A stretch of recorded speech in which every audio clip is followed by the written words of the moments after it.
Clara Whitmore pressed her father's debt notice against her chest the night the banker came to collect not money but her.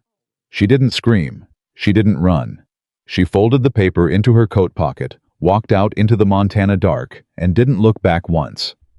She had exactly $4 a name nobody in Dust Creek would respect, and one direction, west. She didn't know a man named Caleb Walker was sitting alone at the far end of a saloon bar, staring at a wedding ring he hadn't taken off in 3 years. If this story already has your heart, subscribe to this channel, hit that notification bell, and drop your city in the comments below. I want to see how far this story travels. Now, let's begin. The door of the Silver Ridge Saloon didn't swing open so much as it surrendered one hard shove, and Clara Whitmore was standing in the lamplight with road dust on her dress and nothing in her eyes that looked like asking for help. Every man in the room felt it before he understood it. The kind of quiet that falls when something is wrong, but nobody wants to be the first to say so. Cards stopped mid-shuffle. Glasses paused on their way to lips. The piano player let his last note die without starting another. Clara didn't look at any of them. She walked to the bar, set her valise on the floor beside her boot, and put both hands flat on the counter like she was steadying the earth beneath her. "I need a room," she said. "One night. I have $2.40, and I will not be negotiating." The bartender, a broad, red-faced man named Gus Farley, looked her up and down, the way men in saloons looked at women who came in alone. Slow, assessing, not kind. "This ain't a boarding house, miss." "I can see that." Clara didn't flinch. "Is there a boarding house in this town?" "Mrs. Alcott's, 3 blocks north." Gus set a glass down on the bar, more for something to do than any real purpose.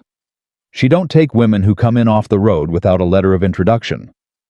"Then it appears I'll be sleeping in your town square unless someone in this establishment has a practical solution." That got a laugh from somewhere in the room. Not kind laughter. The kind that circled a person. Clara turned around slowly. She looked at the room the way a person looks at a problem they have already decided they will solve. There were 14 men in that saloon. She counted without appearing to count. It was a habit she'd learned from her father, who'd been an accountant before the drinking, and the debt had taken everything else, the ability to assess a room, to know where the danger sat, to calculate the exits. 3 exits. 2 windows facing the street. 1 door to what she assumed was a kitchen or a back room. The danger sat in the corner table near the left window, where a man in a gray suit was watching her with the particular attention of someone who had already made a decision about her. His name, she would learn in approximately 4 minutes, was Preston Hale. But she didn't know that yet. What she knew was that his suit cost more than most men in this room made in a season, that his boots were clean, in a town where nothing stayed clean, and that he had not looked surprised when she walked in. He had looked satisfied. $2.40, said a voice from the bar to her right, and not from Gus. Farther down. The corner where the lamplight got thin. Clara turned. The man was sitting with his back to the wall, and his hat low, and a glass of something in front of him that he hadn't touched in a while, judging by the ring the condensation had made on the wood. He was lean, the way working men were lean, not starved, but carved down to what was necessary. Dark brown hair. A jaw that looked like it had been set against something for a long time. Dark eyes that were looking at her with an expression she couldn't immediately name. Not pity, not interest, something quieter than either. "That's a fair price for one night," he said. "Gus, give her the back room." Gus looked at the man. Something passed between them, not a threat exactly, but the memory of one. Caleb. The back room, Gus. Gus Farley picked up a key from the hook behind him and set it on the bar without another word. Clara looked at the man in the corner. "I don't need someone to speak for me." "No," Caleb Walker said. "You don't. I wasn't speaking for you. I was speaking to him." He lifted his glass, looked at it, set it back down. "Room's yours, miss. Nobody's asking for anything in return." She studied him for 3 full seconds. In her experience, men who said nobody's asking for anything in return were either lying or had already decided on a price she hadn't agreed to. But something in his face, the particular exhaustion of it, the way he wasn't looking at her, the way the others were made her pick up the key. "Thank you," she said, because her mother had raised her to say it even when it cost her something. She picked up her valise, nodded once at Gus, and walked toward the back hallway. She had made it exactly 6 steps when Preston Hale stood up from his corner table. "Miss Whitmore." The sound of her name in this stranger's mouth stopped her the way a gunshot would have. Her shoulders pulled back. Her spine went straight. She turned around slowly, because running would have told him everything he wanted to know. "I think you have me confused with someone else," she said. Preston Hale smiled. It was the smile of a man who had never in his life been confused about anything. He was perhaps 40, with pale eyes, and the kind of face that had once been handsome, and had since become something harder and more deliberate. He walked toward her unhurried the way men walked when they owned the floor beneath their feet. "Your father is Franklin Whitmore," he said. "Late of billings. He borrowed $11,000 from the Territorial Development Bank 18 months ago against the deed of his property." He stopped 6 feet from her. "He passed 3 weeks ago, rest his soul. The debt transferred to his estate." He paused. "You're the estate, Miss Whitmore." The saloon had gone completely silent again. Clara gripped the handle of her valise. "The debt is to a bank. I will make arrangements with the bank." "The debt was sold," Preston said pleasantly. "Banks do that sometimes when they believe repayment is unlikely. It was purchased by the Hale Land and Cattle Company." He tilted his head. "That's my company, as it happens." "I'm aware of how business works, Mr. Hale." "Then you'll understand that I'm within my legal rights to collect." $11,000, Clara said. Her voice was even. She had practiced even. "I don't have $11,000. "No," Preston said. "You don't, which is why I've come to offer you a different arrangement." He reached into his coat pocket and produced a folded document. "Your father made certain agreements before he passed. Agreements that specified in the event of default an alternative settlement could be offered." Clara looked at the paper. She did not reach for it. "What kind of settlement?" "Marriage." Preston said it the way men said weather. Just a fact. Just a condition. "You would become Mrs. Preston Hale. The debt would be forgiven. You would have a home security, a position in this community. In exchange..." He opened his hands in a gesture meant to suggest generosity. "I get the land, and a wife who comes from good enough stock to be presentable at table." Someone in the room laughed. Low. Mean. Clara felt it in her back teeth. "My father did not have the legal authority to commit me to a marriage contract," she said. "No document he signed is binding on my person. The courts in this territory might see it differently. The courts in this territory are 160 miles from here." "Yes," Preston agreed. "They are." He smiled again. "And I have 3 men outside." The silence in the room changed quality. It got heavier. Clara did not turn around to look at the door. She did not look at the windows. She looked at Preston Hale's pale eyes, and she breathed in through her nose, and she made herself think clearly the way her father had taught her before everything went wrong. When a man shows you all his cards at once, it means he's already decided you have nowhere to go.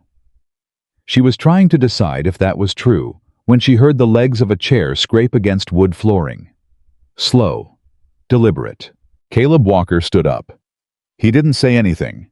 He just stood, which in itself changed the architecture of the room. He was taller than she'd registered from the bar. He picked up his hat from the table and put it on.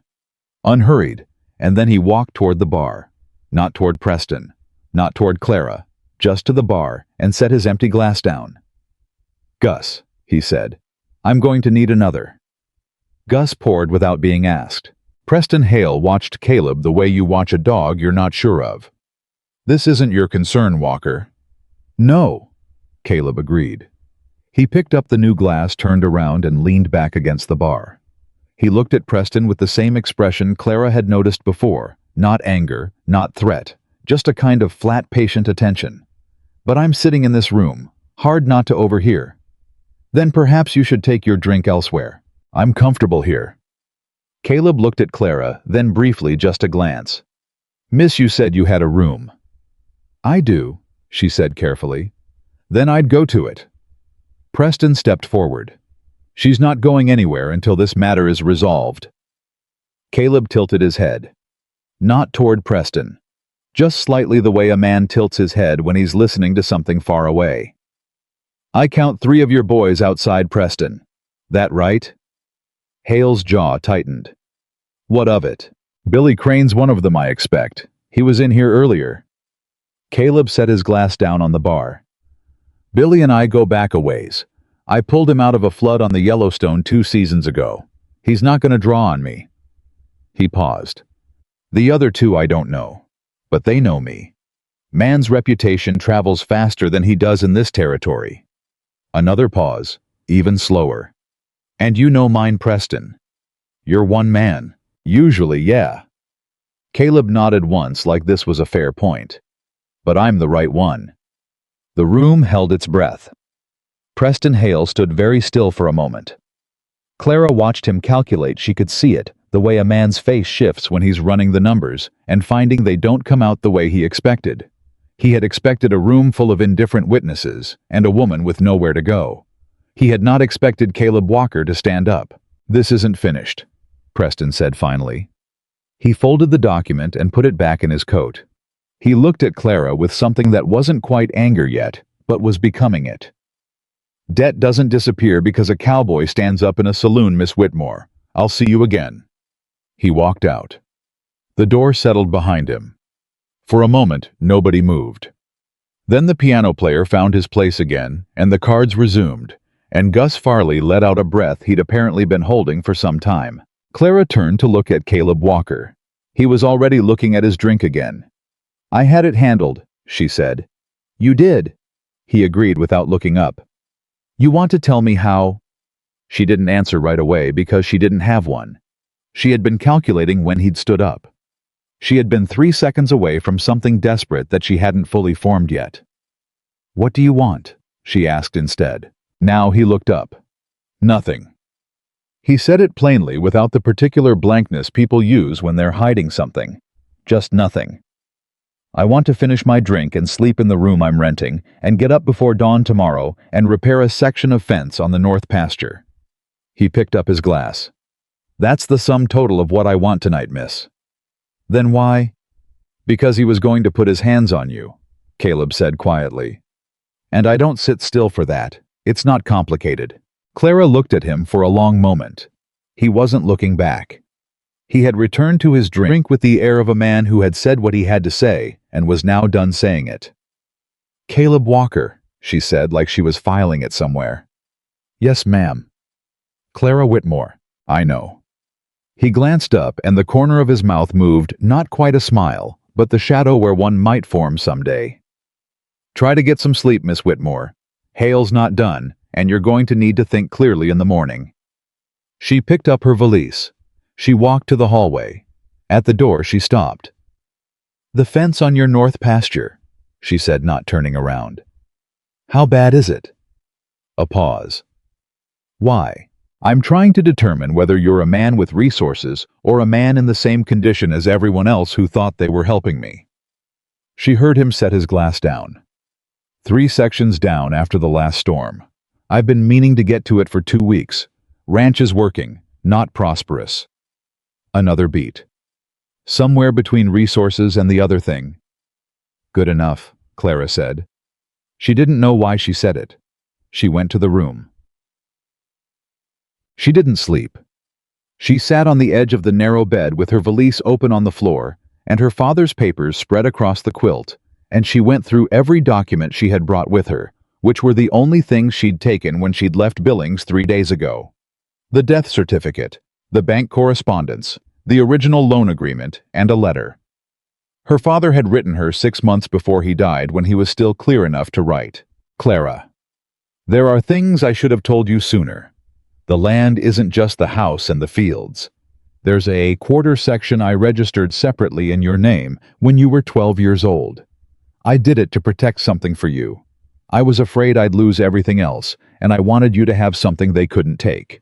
The deed is with Harold Marsh in Billings. Go to him first if anything happens.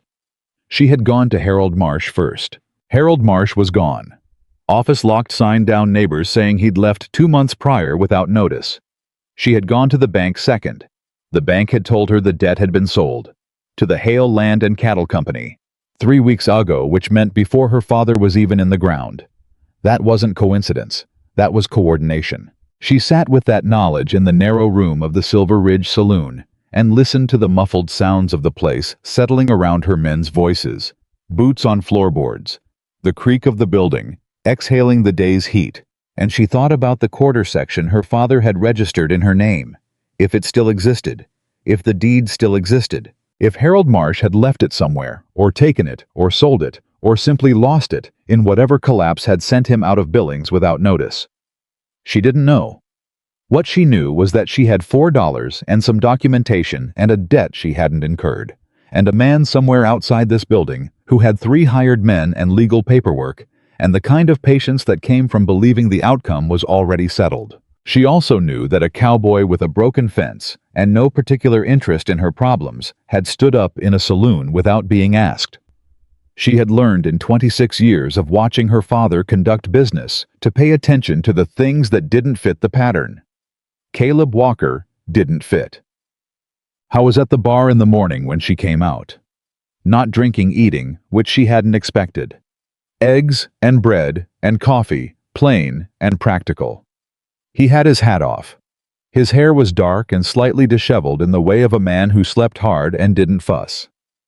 He looked up when she came in and nodded once, which she was beginning to understand was his version of a greeting. She sat down 2 seats away from him. Gus brought her coffee without being asked, which she decided to interpret as a consequence of proximity rather than anything else. "Did Hale come back last night?" she asked. "No." Caleb pushed the breadbasket toward her without looking up from his plate. "He's at the hotel 2 blocks over. His man Billy came by around midnight, looked in the window, went back." He paused. "He knows you're still here." "I have nowhere to go," Clara said. "Which he's aware of, which is the point. Where were you headed before Dust Creek?" "Helena." She wrapped both hands around the coffee cup. "There's a legal office there. Copley and Marsh, no relation to the Harold Marsh and Billings, different family. I have reason to believe they have access to territorial land records." She looked at her coffee. "I need to verify whether a particular deed exists and is intact." Caleb was quiet for a moment. "That's a 4-day ride from here. Stage comes through Wednesdays. This is Monday. I'm aware of what day it is. Hale's not going to wait until Wednesday. I know that too." She drank her coffee. "I'm working on the problem." Caleb ate the last of his eggs. He set down his fork. He looked at her with the same careful, flat attention he'd used in the saloon, and Clara had the distinct sensation of being assessed not the way the men last night had assessed her, but the way a person reads a contract looking for what was real and what was performance. "My ranch is 11 miles north of here," he said. "Off the main road. Not on any route Hale's men would be watching." Clara looked at him. "I'm not offering you charity," he said before she could speak. "You said you know accounting." "I do. I've got 3 years of ledger books I haven't been able to make sense of. My hired man keeps the records, but numbers aren't his strong suit, and they're not mine either. I've got a feeling money's going somewhere it shouldn't be, and I can't prove it." He picked up his hat. "You look at my books. I'll get you to Helena." She studied him. "That's a significant offer for a stranger." "Yes, it is." "Why?" He stood up, settled the hat on his head, left 2 coins on the bar for Gus.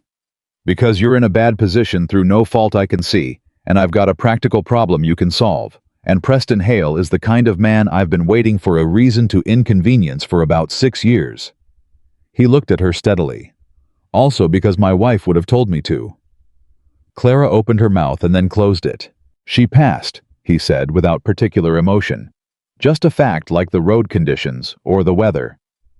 3 years ago. She was the kind of woman who noticed when someone needed help." He turned toward the door. "Wagon leaves in 20 minutes. You can say no." She didn't say no. The road north of Dust Creek was red with summer dust and lined on both sides with the kind of scrub brush and bunch grass that indicated deep-root survival things that had figured out how to live in difficult ground. Clara sat on the wagon bench beside Caleb and watched the landscape and said nothing for a long while because she was still working the problem. "Tell me about Hale," she said, when the town was far enough behind them to feel like a different country. Caleb kept his eyes on the road. "What do you want to know?" "How long has he been operating in this territory?" 8 years, give or take. Came up from Wyoming originally. Started small, bought a couple of failed homestead claims, resold them. He adjusted the reins. Got bigger. He's got a talent for finding people in difficult positions and making them more difficult. Land acquisition. Mostly. Some cattle on the side, but the land is the main thing. A pause. There's a railroad survey coming through this part of Montana in the next 2 or 3 years. Everybody knows it. Land that looks worthless now is going to be worth considerable more once the line gets established. He let that sit for a moment. Hale's been buying up everything he can get in the predicted corridor. Legal when he can manage it. Other ways when he can't. Clara processed this. My father's land is in the corridor. If it's near Billings, yes. He didn't just want the debt repaid. He wanted the land. That'd be my read. She stared at the road ahead. The marriage arrangement isn't about me at all. No, Caleb said without apology for the plainness of it. It's about making sure you can't contest the land transfer. A wife can't testify against her husband in most territorial courts. And once you're married, anything you own becomes his by law. Clara felt the particular cold that came not from temperature, but from understanding something completely. He's been planning this, she said. Likely started when your father took the loan. Caleb glanced at her briefly. That's how these things usually work. Man in debt, man with cash, a timeline and patience. Harold Marsh, she said suddenly. The attorney in Billings who had my father's separate deed. He disappeared 2 months ago. Caleb's jaw tightened. It was subtle, but she caught it. Hale has an attorney on retainer. Man named Gideon Cross. Cross has been known to make inconvenient paperwork go away. Or inconvenient attorneys. I don't know that for certain. But you suspect it. He didn't answer, which was its own answer. Clara sat with this for a mile or two. The wagon moved through a stand of cottonwoods along a dry creek bed, and she watched the light shift through the leaves and thought about her father, who had not been a good businessman, who had borrowed money he couldn't repay, who had drunk away years that might have been otherwise, who had nonetheless in some final sober moment of fatherly impulse registered a piece of land in her name and thought it might save her. I did it to protect something for you. I need to find that deed, she said. I know. Without it, I have no legal standing to contest anything. With it, she paused. A quarter section in my name outright registered before the debt was incurred is mine regardless of what my father agreed to. Hale can't touch it. And if I can show the original loan agreement was contingent on land, my father didn't actually have full title to the entire debt structure, may be invalid. Caleb was quiet for a moment. You figured all that out already. I had 4 days on the road and a very long night. Something shifted in his expression. Not admiration exactly. Closer to recognition. You've done this before. Worked through complicated financial problems. My father's whole life was a complicated financial problem, she said simply. Someone had to track the pieces. The ranch was not what she'd expected, though she couldn't have said what she'd expected. It was a working place, a main house that was functional and honest without any attempt at impressiveness. A barn that smelled of horses and hay and creosote. A bunkhouse set back from the main building. A garden that someone had started and then somewhat neglected, 3 horses in a paddock that looked well tended even when the garden didn't. A man came out of this barn when the wagon pulled in. He was perhaps 50, with a weathered face and the permanent squint of a man who'd spent decades looking at sun-bright distances. He looked at Clara with undisguised curiosity. Hank, Caleb said, climbing down. This is Miss Whitmore. She'll be staying a few days. Hank looked at Clara. Looked at Caleb. Looked back at Clara. All right, he said like a man who had learned not to ask certain questions. She's going to look at the ledger books. Hank's expression shifted into something Clara read as relief. All of them. All of them. Well, He scratched his jaw. If she can make sense of him, she's more than welcome. He showed her to a spare room off the main house, small but clean. A window facing east, a quilt on the bed that had seen better decades but was honest in its wear. There was a washstand and a pitcher and a small chest of drawers. It was the most private space she'd occupied in 4 days. "The books are in my office," Caleb said from the doorway. "Whenever you're ready. No hurry today." Clara set her valise on the bed. "I'm ready now." He looked at her for a moment. "You just traveled 4 days and spent the night in a saloon with a man trying to force a marriage on you." "I'm aware of my recent history."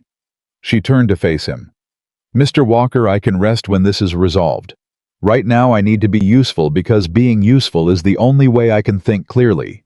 If that doesn't suit your schedule." "It suits," he said. He pushed back from the doorframe and headed down the hall. "Come on then." The office was a small room off the main living area. A desk, a chair, a shelf of books, 2 oil lamps, and 4 years of ledger books, stacked in a way that suggested periodic good intentions and consistent follow-through failure. Clara sat down at the desk, and Caleb leaned against the doorframe and watched her open the first book. She didn't speak for several minutes. "Who manages your payroll?" she said finally. "Hank handles most of the day-to-day. There's a man in town, Deaver, who I pay to do the quarterly accounting." "When did you last look at these yourself?" "Last fall. Numbers seemed roughly right. Income was what I expected. Expenses were—" He paused. "A little high, but I figured it was the winter feed cost." Clara turned several pages. Her finger tracked a column of figures. She didn't say anything, but her expression did something specific. A small tightening around the eyes that Caleb read correctly as the face of a person finding what they suspected they would find. "What?" he said. "Your winter feed cost," she said carefully, "is listed here as $470. That sounds about right for a herd this size." "It might be." She turned the book toward him and pointed. "This is what you paid Deaver to supply the feed." Caleb looked at the figure. He looked at Clara. "That's $470, he said. "Yes, and this?" She turned back 2 pages and pointed at another column. "Is what you paid for feed from the Morrison place up the road." He looked at that figure. It was $140. "I didn't buy feed from Morrison," he said slowly. "No," Clara said. "I don't believe you did." She closed the book and opened the next one. "I need 2 hours with these, and then I'll tell you exactly what's been happening to your money." Caleb stood in the doorway looking at the closed ledger. "Deaver," he said, and his voice had changed quality, not louder but denser, the way wood gets when the temperature drops. "Possibly." Clara opened the second ledger. "I need to trace it properly before I can say anything with certainty. 2 hours, Mr. Walker." He pushed off the doorframe. "I'll get you supper started." She looked up briefly. "You cook?" "Badly," he said. "But regularly." She almost smiled. It didn't quite get there. "That's honest. It's the only way I know to be." He turned down the hall. Clara turned back to the ledger books. Outside, the Montana summer pressed its heat through the window glass, and somewhere in the middle distance, she could hear Hank working on something in the barn, the rhythmic sound of a man doing a known task, and she picked up her pencil and started from the beginning, the way her father had taught her. Start from the beginning. Clara, and let the numbers show you what's true. The numbers, as they usually did, had a great deal to say. She came out of the office an hour before sundown. Caleb was at the kitchen table with 2 plates and what he'd correctly described as a bad supper. Beans, bread, coffee, a piece of salt pork that had been cooked beyond necessity. Hank had apparently already eaten. The house was quiet. Clara sat down across from him. "Your man Deaver has been billing you for supplies from 4 separate vendors that don't exist," she said. "Fictitious invoices most likely written in his own hand if you compare them to his signatures on the legitimate documents. Over 3 years, the discrepancy is approximately $830. She sat down her pencil beside the plate. "He's also been shorting your payroll, not on paper. The numbers on paper are correct, but cross-referenced against what your hired hands were actually paid according to the wage receipts you kept in the back of the third ledger. There's a consistent gap of about $15 to $20 per month. She paused. Hank's the one keeping the wage receipts. I don't think he knows what he was doing when he kept them, but he saved you. Caleb had not picked up his fork. He was looking at her with a steady, expressionless attention. $830, he said. Approximately. I could be more precise with another hour. Over 3 years. Yes. He was quiet for a moment. That's why the winter didn't add up right. That, and about 11 other things, yes. He picked up his fork, set it back down, picked up his coffee instead. I trusted that man. I know. Clara reached for her own fork. That's what men like him count on. Caleb looked at her. You knew what you were going to find. I suspected. She began to eat because she was genuinely hungry and practical about it. You said money was going somewhere it shouldn't. Men who say that are usually right. They feel the gap before they can see it. She chewed, swallowed. Your instincts about your own operation were correct. You just didn't have the tools to verify them. And now I do. You have documentation, which is better than instinct in a court of law. She paused. You can recover some of it depending on whether Deaver has assets. The fictitious vendor invoices are fraud. Clear fraud, well documented. A territorial court would find in your favor. Caleb sat with this. The evening light came through the kitchen window and did something to the shadows on his face that made him look older than she'd initially thought. Or maybe not older. Just more worn the way things get worn when they've been working against resistance for a long time without knowing exactly why. You did that in 2 hours, he said. I've been doing this my whole life. She ate another bite. I'm not remarkable, Mr. Walker. The man who stole from you was simply counting on the fact that most people can't read a ledger under pressure. She looked at her plate. My father could before the drinking. He taught me. He sounds like he was a complicated man. How was? She kept her eyes on her plate for a moment.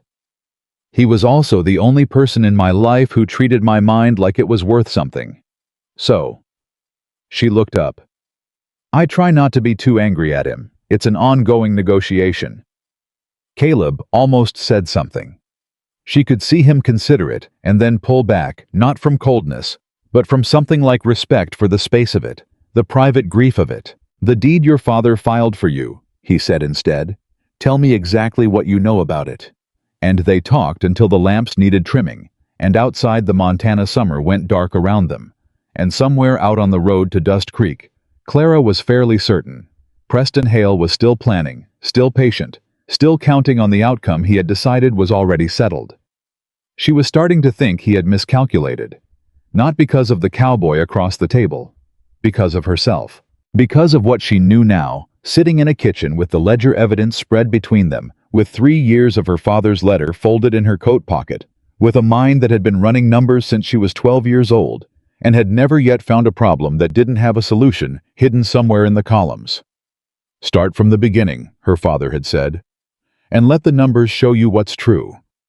She was going to start from the beginning, and she was not going to stop until every number told its truth. She was up before the sun. Caleb heard her before he saw her. The sound of the office door opening, the quiet drag of the ledger books across the desk. The scratch of a pencil that had started sometime in the dark and hadn't stopped.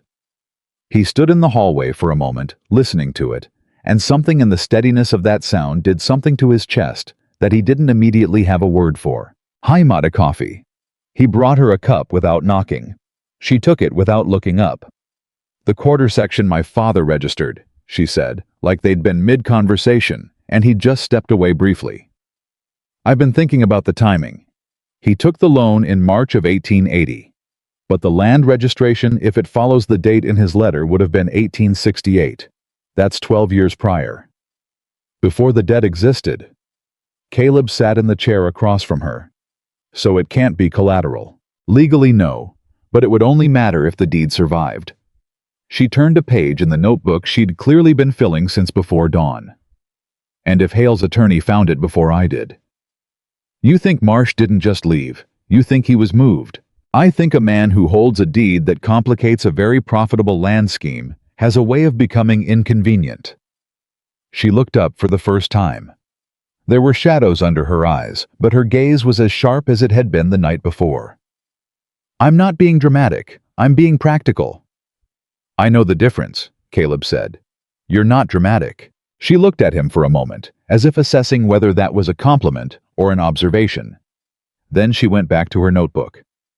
"I need to get to Helena, but I can't take the stage. Hale will have someone watching the station. There's another way." He wrapped both hands around his coffee. "North of here, about 30 miles, there's a freight operation runs between here and Helena every Thursday. Private outfit man named Elias Cord. He's not connected to anything Hale touches. I've done business with him." "That's 3 days from now." "Yes."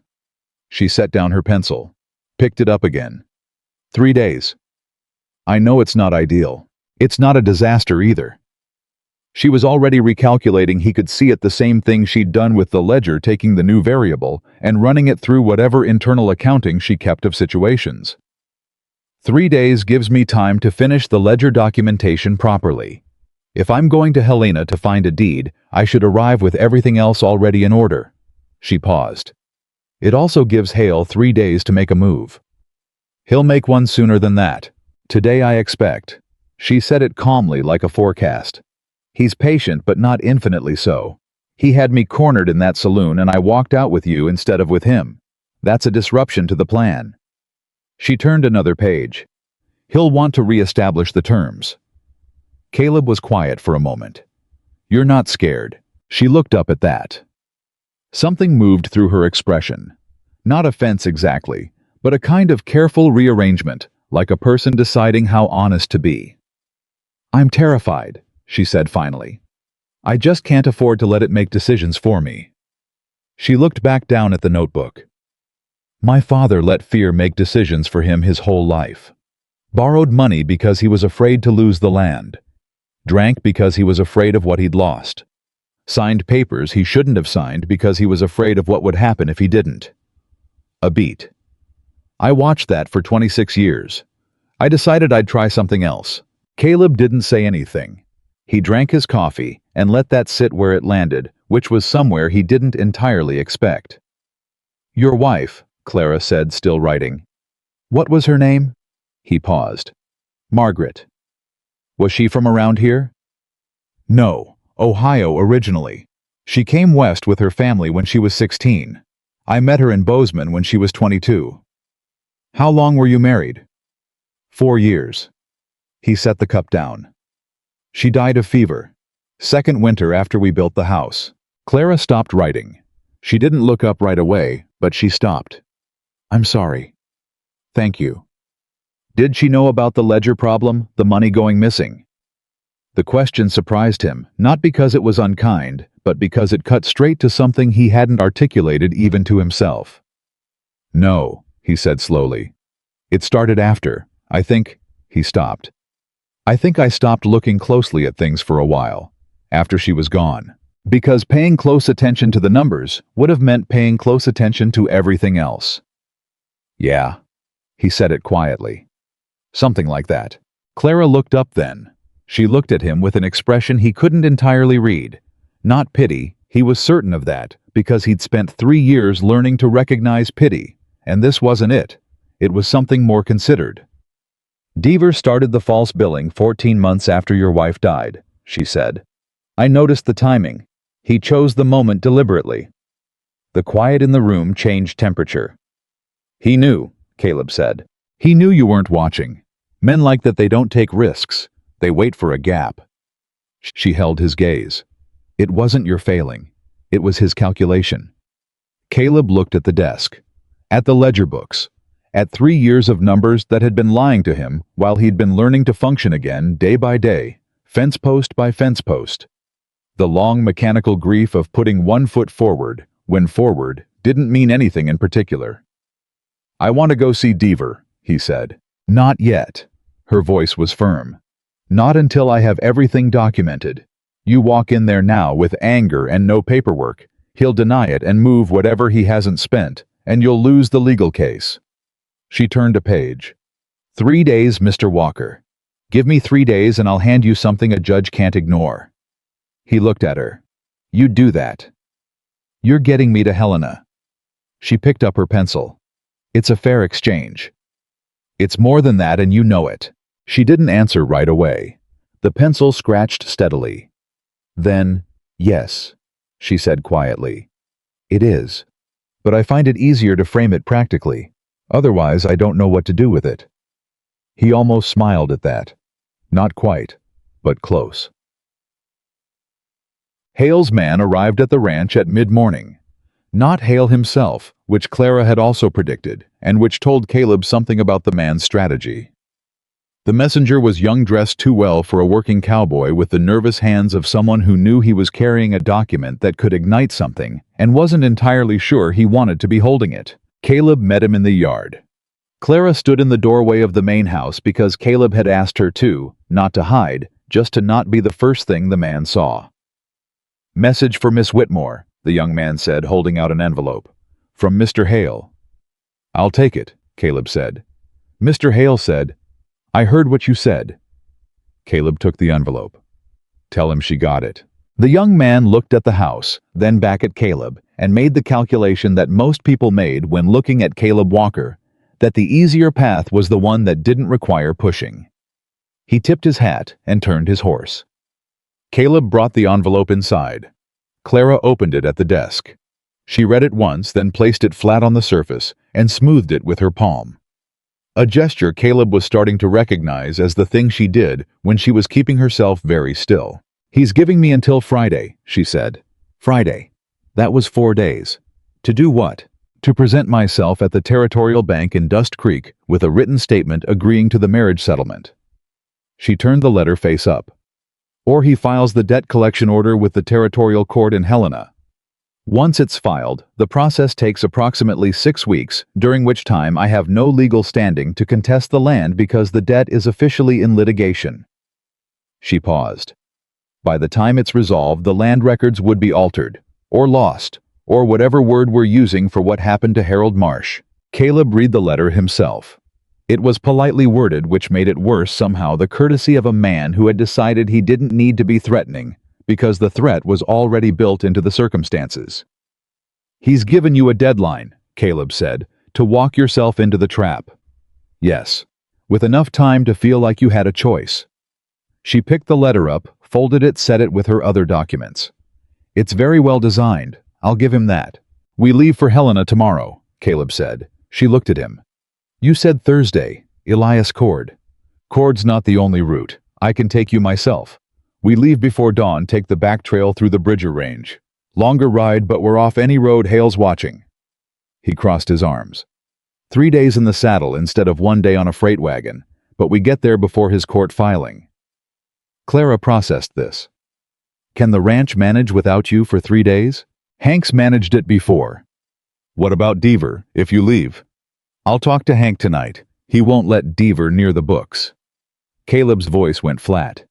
"Deaver doesn't know we know yet. We leave that alone until we're back." She nodded slowly. "All right. Then, 3 days in the saddle. I haven't ridden long distance in some time." "Can you manage it?"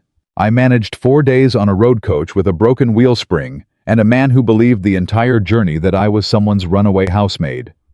She looked at him evenly. "I can manage a horse." "Fair enough." He turned toward the door, then stopped. "Miss Whitmore." "Clara," she said. It came out before she'd clearly decided to say it. She blinked. "You've been calling me Miss Whitmore for 24 hours. It's starting to sound like you're testifying." Something happened to his face. Not a full smile, but the movement that preceded one. The warming of the expression before the thing itself arrived. "Clara," he said. "Pack light. 1 bag no more than 10 pounds. We move faster that way." "Caleb," she said. He paused with his hand on the doorframe. "Thank you," she said. "For tomorrow. For all of this." He nodded once, the way he nodded at everything, like acknowledgement was real, but elaboration was optional. And then he went to find Hank. She finished the ledger documentation that afternoon and into the evening. When she came out of the office the second time, it was dark again, and the kitchen smelled of coffee, and something Hank had apparently left on the stove before turning in a pot of stew that was better than last night's salt pork by a considerable margin. She ate standing at the counter because she was tired down to her bones, and sitting felt like a commitment. Caleb came in from the barn an hour later. She heard him at the washstand in the back hallway, heard him hang his hat, heard the particular quality of his footsteps, deliberate a little heavy, the walk of a man who was accustomed to the end of long days. He came into the kitchen and saw the stew and poured himself a bowl without ceremony. "Hank talked to you?" Clara asked. "About Deaver, yes." He wasn't surprised. Caleb sat at the table. "That's the thing about Hank. He saw something wasn't right a long time ago, but he didn't have the language for it. He just knew the numbers felt off." He ate a spoonful. "He said he kept those wage receipts because it felt important. Didn't know why." "Good instincts. Better than mine. Your instincts were right. You said money was going wrong. You were right." She refilled her coffee. "You just needed someone to read the evidence." He was quiet for a moment, eating. Then, "The documentation you finished. What does it show exactly if someone were to look at it fresh?" She set her cup down. 47 false invoices over 38 months. 16 fictitious vendor names, 2 of which share handwriting characteristics with Deaver's signature on the legitimate payroll documents. A consistent payroll gap that began the same month the false invoicing started and runs uninterrupted to last quarter. She paused. "I also found something I didn't expect." Caleb looked up. "A land inquiry." She said it carefully. "Filed in Deaver's name with the Territorial Land Office 18 months ago. He submitted a request for information on the Walker Ranch boundaries, specifically the East Pasture acreage, and any outstanding liens." The kitchen went completely still. "He was checking to see if the land was clear," Caleb said slowly. "Or someone asked him to check." Caleb set down his spoon. "Hale, I don't have proof of a connection, but the timing sits next to something else. I found a payment 3 months after the land inquiry to a man named Cross." She watched his face. Gideon Cross. Caleb Walker was very still. Clara had noticed this about him, that when something hit him hard, he got quieter rather than louder, the anger turning inward to something cold and controlled. That was, she was starting to understand, considerably more dangerous than noise would have been. "Deaver was feeding information to Hale's attorney," he said. "Or Hale found Deaver because he was already looking for vulnerabilities in this land, and Deaver made himself available." Clara folded her hands on the table. "Either way, your ranch was on Hale's list, Caleb. I don't know when or how he planned to move on it, but this wasn't just your bookkeeper being opportunistic. This was orchestrated." Caleb stood up. Not fast, slow, deliberate the way he did everything. He walked to the window and stood with his back to her for a moment. "I was coming for my land," he said almost to himself. "Probably within the year. Once Deaver had enough documentation of false debt to make a legal case for foreclosure, or once the land inquiry revealed something he could use." She stopped. "You stopped that. You noticed the numbers." He turned around. "I noticed. I didn't do anything about it.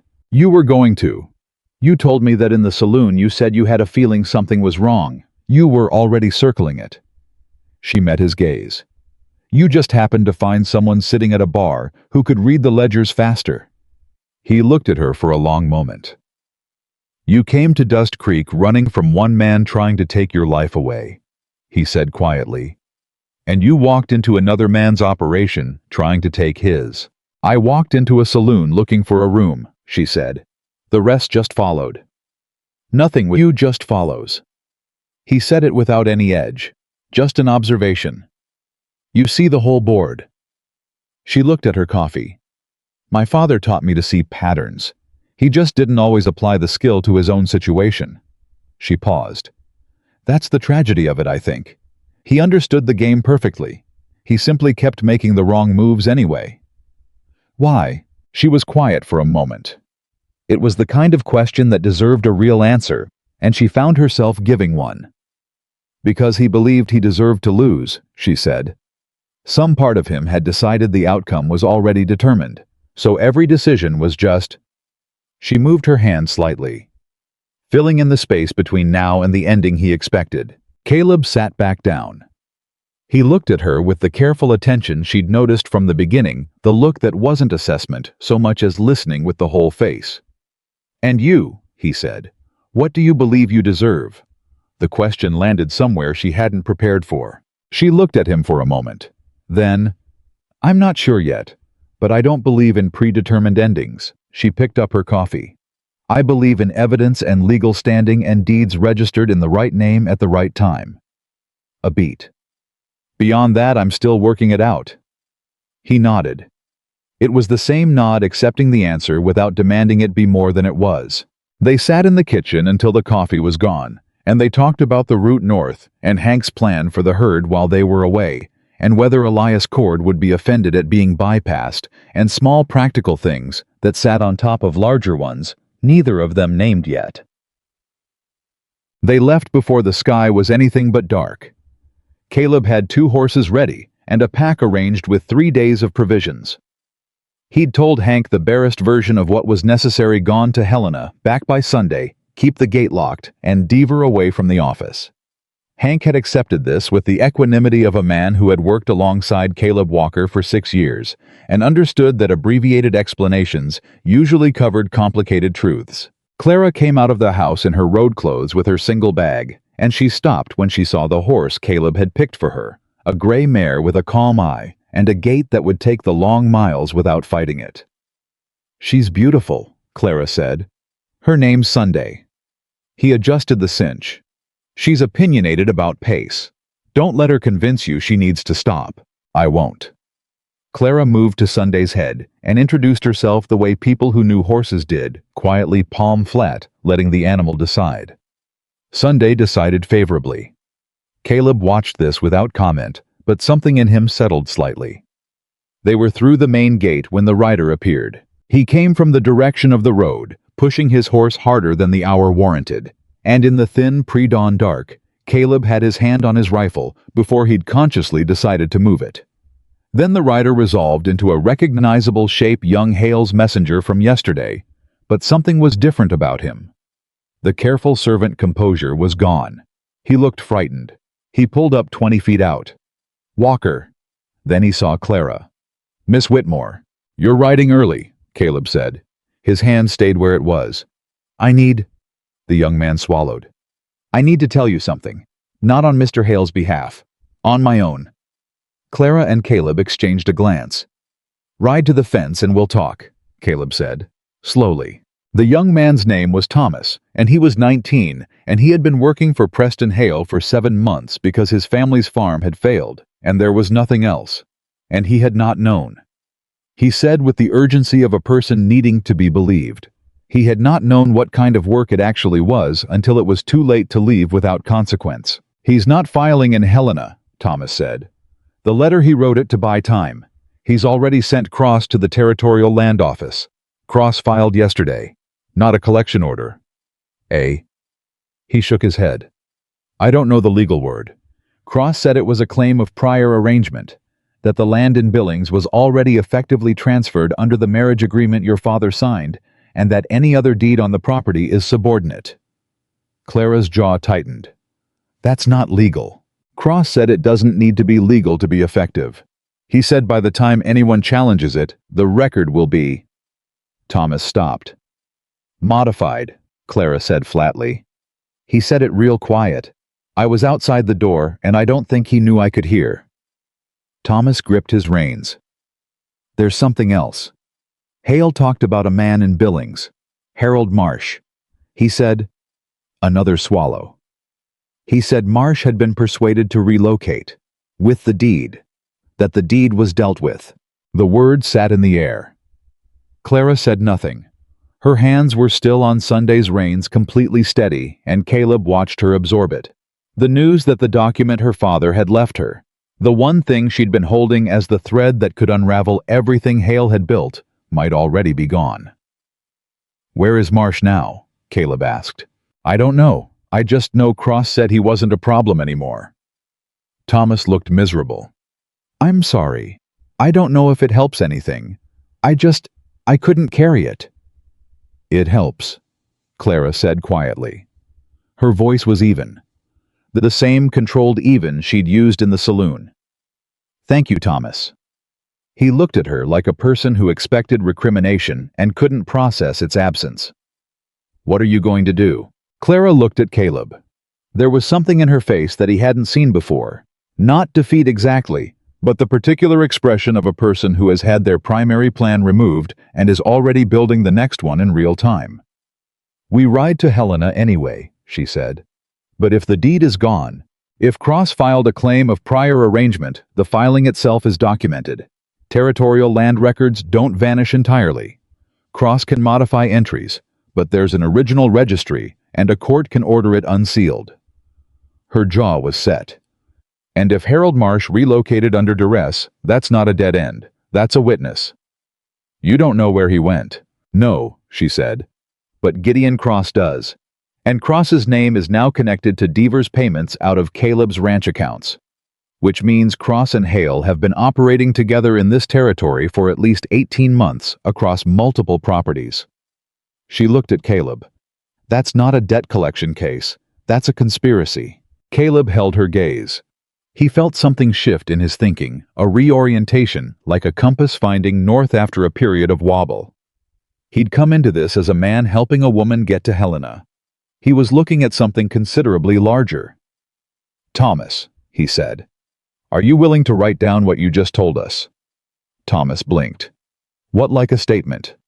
"On paper, signed, witnessed." He looked at the young man steadily. "I know that it puts you in a position with Hale. He'll fire me. He might."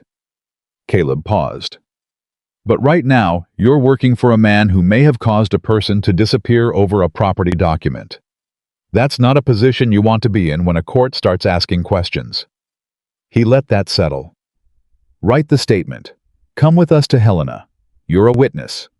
Thomas, not an accomplice, but that line gets harder to hold the longer you stay in Hale's employ." Thomas was quiet for a long moment.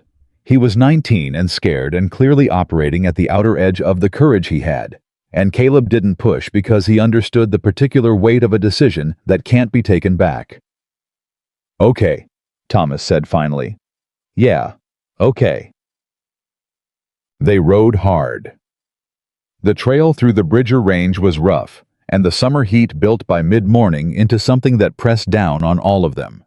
But Clara rode the way she'd said she would, steady without complaint, keeping Sunday at a pace that covered ground without burning the horse out. She rode like someone who was solving the problem of distance, the same way she solved every other problem methodically, without drama. Thomas rode behind them. He was quiet for the first hour in the way of a person processing the magnitude of what he'd just agreed to. Then around mid-morning he came alongside Clara. "You really think you can beat him?" he asked. "Hale, he's got money, he's got Cross. He's got money and a lawyer who's been operating outside the law," Clara said without looking away from the trail. "Those are liabilities, not assets, once someone's paying attention." She paused. "You'd be surprised how quickly a well-constructed scheme falls apart when you pull one thread." "What's the thread?" "The payments to Cross from Deaver's account at Walker Ranch." She glanced at him. "Cross can't explain a payment from a man he has no legitimate business with, unless he admits the connection to Hale. And the moment he admits that the whole thing, your testimony, the land filing, Marsh's disappearance, it all becomes part of the same picture." Thomas processed this. "You figured all that out in a ranch office with 2 oil lamps and someone else's ledger books," Caleb said from ahead of them, and Clara heard what might have been amusement in it, dry and quiet. "She's fast." "She's terrifying," Thomas said with the frankness of youth. Clara almost laughed. It didn't quite get all the way out, but it got close, and Caleb heard it, and his shoulders shifted slightly, in a way that she was beginning to read as his version of satisfaction. They stopped at midday, at a creek crossing to water the horses, and eat from the pack Caleb had prepared. Dried beef, hard biscuits, dried apricots. It was plain, and it was enough, and Clara ate every bite because 3 days on this trail was not a journey to undertake on a proud stomach. She sat on a rock by the water and went over everything in her head, the sequence of documents, the filing. Thomas had described the payments in Caleb's ledger, the absence of Harold Marsh, the original registration her father had described in his letter. She was trying to map what existed, what was missing, and what could be reconstructed from secondary sources. "You're doing it again," Caleb said. He was sitting on a rock nearby, hat off, eating a biscuit. "Doing what?" "Working the problem." He didn't say it as criticism. "I can see it. Your face goes a particular way." "What way?" "Still," he said. Like everything else stopped being relevant. She looked at him. "Is that strange?" "No." He looked at the water for a moment. Margaret did it with needlework. She'd get quiet in a specific way when she was working out a pattern. I always knew not to talk. A pause. "I'm not comparing the things, just the quality of the attention." Clara looked at him. He was looking at the creek. The sunlight hit his face at an angle that showed the tiredness in it, the 3 years of something that had been gotten through rather than recovered from. He looked like a man who had decided that functional was the goal and meaning was a luxury he'd stopped expecting. She thought about what he'd said in the kitchen. "I stopped looking closely at things for a while." She would have liked this, Clara said. Margaret, working it out. He looked over at her. The surprise on his face was real. "The problem," Clara said. "A man trying to take something that isn't his and the evidence that says otherwise. She would have wanted to see it through." She paused. "You said she was the kind of woman who noticed when someone needed help." "Yeah." His voice was low. "She was. Then she'd have said the same thing I'm saying." Clara held his gaze. "We're going to Helena. We're going to find what survives of my father's filing. We're going to take everything we have. The ledgers, Thomas's statement, the cross-payment records, and we are going to build a case so complete that a judge cannot look away from it." She paused.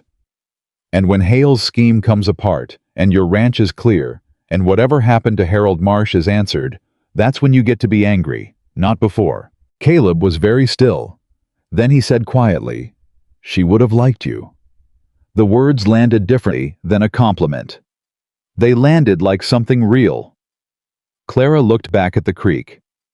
"That's the kindest thing anyone has said to me in a long time," she said with the honesty of exhaustion. "I didn't say anything else." They sat by the water in the midday summer heat, and Thomas ate his apricots 20 feet away, pretending he hadn't heard any of it, and the horses drank, and after a while, they rode on. They camped that night in the open, because the trail didn't offer otherwise. Caleb built a fire with the efficiency of long practice.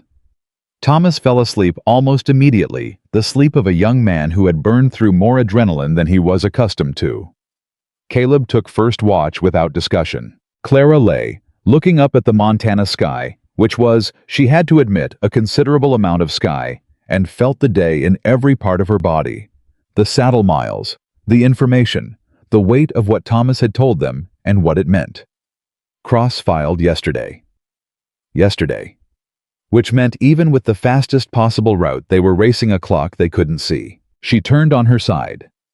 Caleb was sitting with his back to the fire, looking out at the dark in the way of a man who knew how to watch without moving. He had his rifle across his knees, easy, habitual. "How often do you do this?" she asked quietly. He glanced back. He'd thought she was asleep. "Do what?" "Watch over things." He considered this. "Most of my life in some form." "Your family's ranch before you had your own?" "My father's. He died when I was 17. My mother needed the operation to stay functional, so." He shrugged slightly. "It stayed functional. And then you built your own." "Took a while. Did hired work for other ranchers for about 8 years. Margaret and I started the Walker place together in 1875. He paused. "She picked the site, said the east-facing slope would be good for a garden." Clara was quiet. "Is the garden still?" "I planted it again last spring." He said it like it mattered to him that she know it hadn't been abandoned. "Tomatoes didn't take, but the beans are coming in." Clara closed her eyes.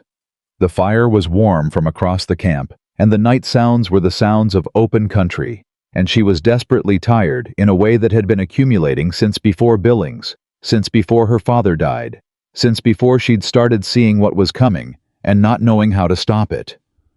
"Caleb," she said. What happens if we get to Helena and the deed is gone, completely gone? Cross has the original. It's been destroyed. No secondary record survives. She expected him to give her something practical. Instead, he said, "Then we use what we have." Which might not be enough to save my father's land. Maybe not. A pause. But it's enough to take Hale's operation apart. It's enough to answer what happened to Marsh. It's enough to clear my books and put Deaver in front of a judge. He was quiet for a moment. Sometimes you can't save the thing you went to save, he said, but the work still matters. She opened her eyes. That sounds like a man who said goodbye to things. Yes, ma'am, he said quietly. It does. She turned to look at him, the outline of him in the firelight, patient and watchful, a man who had learned that losing something didn't have to mean losing everything, who kept going, not because the ending was certain, but because the next step was, and the one after that. I'm not going to let him have the land, she said. The certainty of it surprised even her. Whatever we find in Helena, I'm not walking away from this. She felt more than saw him turn to look at her. I know, he said. You can't know that. You've known me 3 days. Clara. His voice was very quiet. I watched you sit down in a saloon with $4 and face down a man who had lawyers and hired guns and a legal document, and instead of running or crying or giving up, you picked up a ledger key and went to work. He turned back to the dark. Yeah, I know. She didn't answer. She turned back to the sky. The fire settled. The night held. Somewhere far to the north, Helena was waiting with whatever it had left of her father's last act of love. And somewhere behind them, Preston Hale was certainly planning his next move, and in between there was just the long dark of the Montana summer, and 3 people riding toward the only place where any of it could be settled. She slept, and Caleb watched until it was Thomas's turn, and then he lay down with his hat over his face, and the last thing he thought before sleep took him was the same thing he'd thought in the saloon when he'd first looked at her, that there was something in Clara Whitmore that refused to be smaller than the situation required. He hadn't expected to find something like that again. He didn't know yet what to do with the fact that he had, but he'd learned in 3 years of solitary ranching and long days and the slow work of putting yourself back together that some things deserve to be approached carefully, not avoided. Carefully. He'd start with Helena and go from there. They rode into Helena on the 3rd afternoon with dust on everything and the particular silence of people who had run out of small talk 2 days ago and moved into something more honest. Thomas had talked more than either of them on the trail, the nervous unburdening of a young man who had been carrying things too heavy for his age. He'd told them about his family's farm in Iowa, about the flooding that took 2 harvests in a row, about coming west with $12, and the intention of finding honest work and finding Hale instead. He'd told them about the things he'd been asked to carry letters. He now understood he shouldn't have delivered information he'd passed along without asking why it was needed. Clara had listened without judgment. Caleb had listened without comment.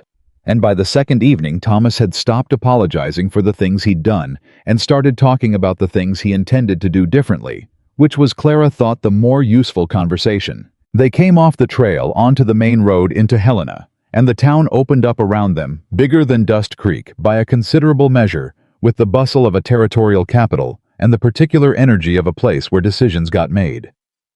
Thomas straightened in his saddle. Even the horses seemed to pick up their pace. Copley and Marsh, Clara said, pulling her notes from her coat. The legal office. Do you know it? She asked Caleb. I know where the legal district is, north end of Last Chance Gulch. He scanned the street ahead. We get you there first. Thomas and I will find rooms and stable the horses. I want to be with you when we find accommodation. He glanced at her. I need you sharp, Clara. Go to the attorneys. Get started. Thomas and I will be there inside the hour. She recognized the sense in it. She didn't love it, but she recognized it. 1 hour, she said. 1 hour. She took Sunday and left them at the corner. The office of Copley and Marsh. The Helena branch, no relation, was on the 2nd floor of a building that smelled of pine resin and old paper in equal measure, which Clara found immediately reassuring. An office that smelled of paper was an office that kept records. The man who met her at the top of the stairs was perhaps 60, with a white beard and the careful eyes of a man who had spent decades reading documents for what they didn't say as much as what they did. His name was August Copley, and he looked at Clara, road dusty, unaccompanied, carrying a leather case of documents with the professional neutrality of someone who had seen most things and categorized them efficiently. "Miss Whitmore," she said before he could ask, "I need to locate a territorial land record, a quarter section filed approximately 1968 Billings District. The registrant would have been Franklin Whitmore, but the deed itself was in my name." Copley's expression shifted, fractionally. Clara caught it. "Your name," he repeated. "Clara Ann Whitmore. I was 12 years old at the time of filing." She set her case on the counter between them. "I have my father's letter referencing the deed, the original loan agreement showing the debt was incurred 12 years after the filing date and documentation relating to a land inquiry made 18 months ago by a party connected to the current debt holder." She met his eyes. "I'm aware that time is a factor. Someone filed a claim of prior arrangement with the Territorial Land Office in the past 48 hours. I need to know what that filing says and whether the original deed record has been altered." Copley looked at her for a long moment. "Who sent you here, Miss Whitmore?" "My father's letter, and my own judgment." Another pause.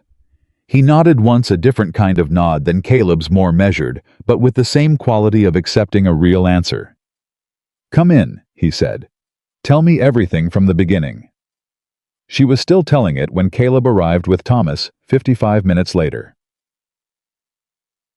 They took seats on the opposite side of Copley's desk. Clara didn't stop her account because she was mid-thread, and stopping would cost them. She could see Copley tracking every piece of it with the focus of a man assembling something. When she finished, the office was very quiet. Copley looked at Caleb. "And you are?" "Caleb Walker, ranch owner, Dust Creek area. The ledger records Miss Whitmore described are mine. I can verify everything she's said about the Deaver accounts and the payment to Cross." "And you?" Copley looked at Thomas. Thomas sat up straight. He had the look of a man about to do something that frightened him and had decided to do it anyway. "Thomas Briggs. I was employed by Preston Hale until 3 days ago. I can testify to the land inquiry he directed, the filing he sent Cross to make, and a conversation I overheard about Harold Marsh." Copley folded his hands on the desk. He looked at all three of them. "You understand," he said carefully, "that what you're describing, if it's accurate, isn't a debt collection dispute. It's organized fraud, possibly more." "We understand," Clara said. "The territorial court has jurisdiction. But the filing Cross made, I need to see it before I can tell you what you're dealing with. The Land Records Office closes at 5 o'clock. He looked at the clock on his wall. "That's 40 minutes from now." Clara was already standing. The Territorial Land Records Office was 3 blocks away, and they covered it in a way that was not quite running, because Clara had decided running would draw the wrong kind of attention, but it was close. Caleb matched her pace without comment. Thomas kept up. The clerk at the records office was a thin man in his 30s, with ink-stained fingers and the faintly resentful expression of someone who'd been interrupted while trying to finish something before the day ended. He looked at Clara's inquiry form with visible reluctance. "Franklin Whitmore," he repeated. "Billings District, 1868 filing. Quarter section. Deed in the name of Clara Ann Whitmore minor, registered by her father." She kept her voice level, her hands still. "And I need to see any filings made in the past 72 hours referencing the same parcel." The clerk disappeared into the back. Caleb stood beside Clara at the counter. She could feel the tension in him, the contained quality of it. He'd been like that since Thomas had told them about Cross's filing. This particular stillness that she'd come to understand was his version of bracing. "Whatever he finds," she said quietly. "I know. If the deed record has been changed, then we find another way." His voice was low and steady. "You said it yourself. We use what we have." She exhaled. "I'm aware of what I said. You don't believe it yet." She didn't answer because he wasn't wrong. The clerk came back. He had 2 files. He set them on the counter and looked between the 3 of them with an expression that had changed from resentful to something more cautious. "There is a filing from 1868, he said slowly. "Billings District Quarter Section, Franklin Whitmore, as registrant deed in the name of Clara Ann Whitmore." He opened the first file. The original is intact. Clara put both hands flat on the counter. The clerk looked at the second file. "There was also a filing made yesterday morning. A claim of prior arrangement reference to the same parcel." He paused. "Filed by a Gideon Cross attorney on behalf of Preston Hale." "What does the claim assert?" Copley asked from behind Clara. He had followed them at a slightly more dignified pace and arrived in time.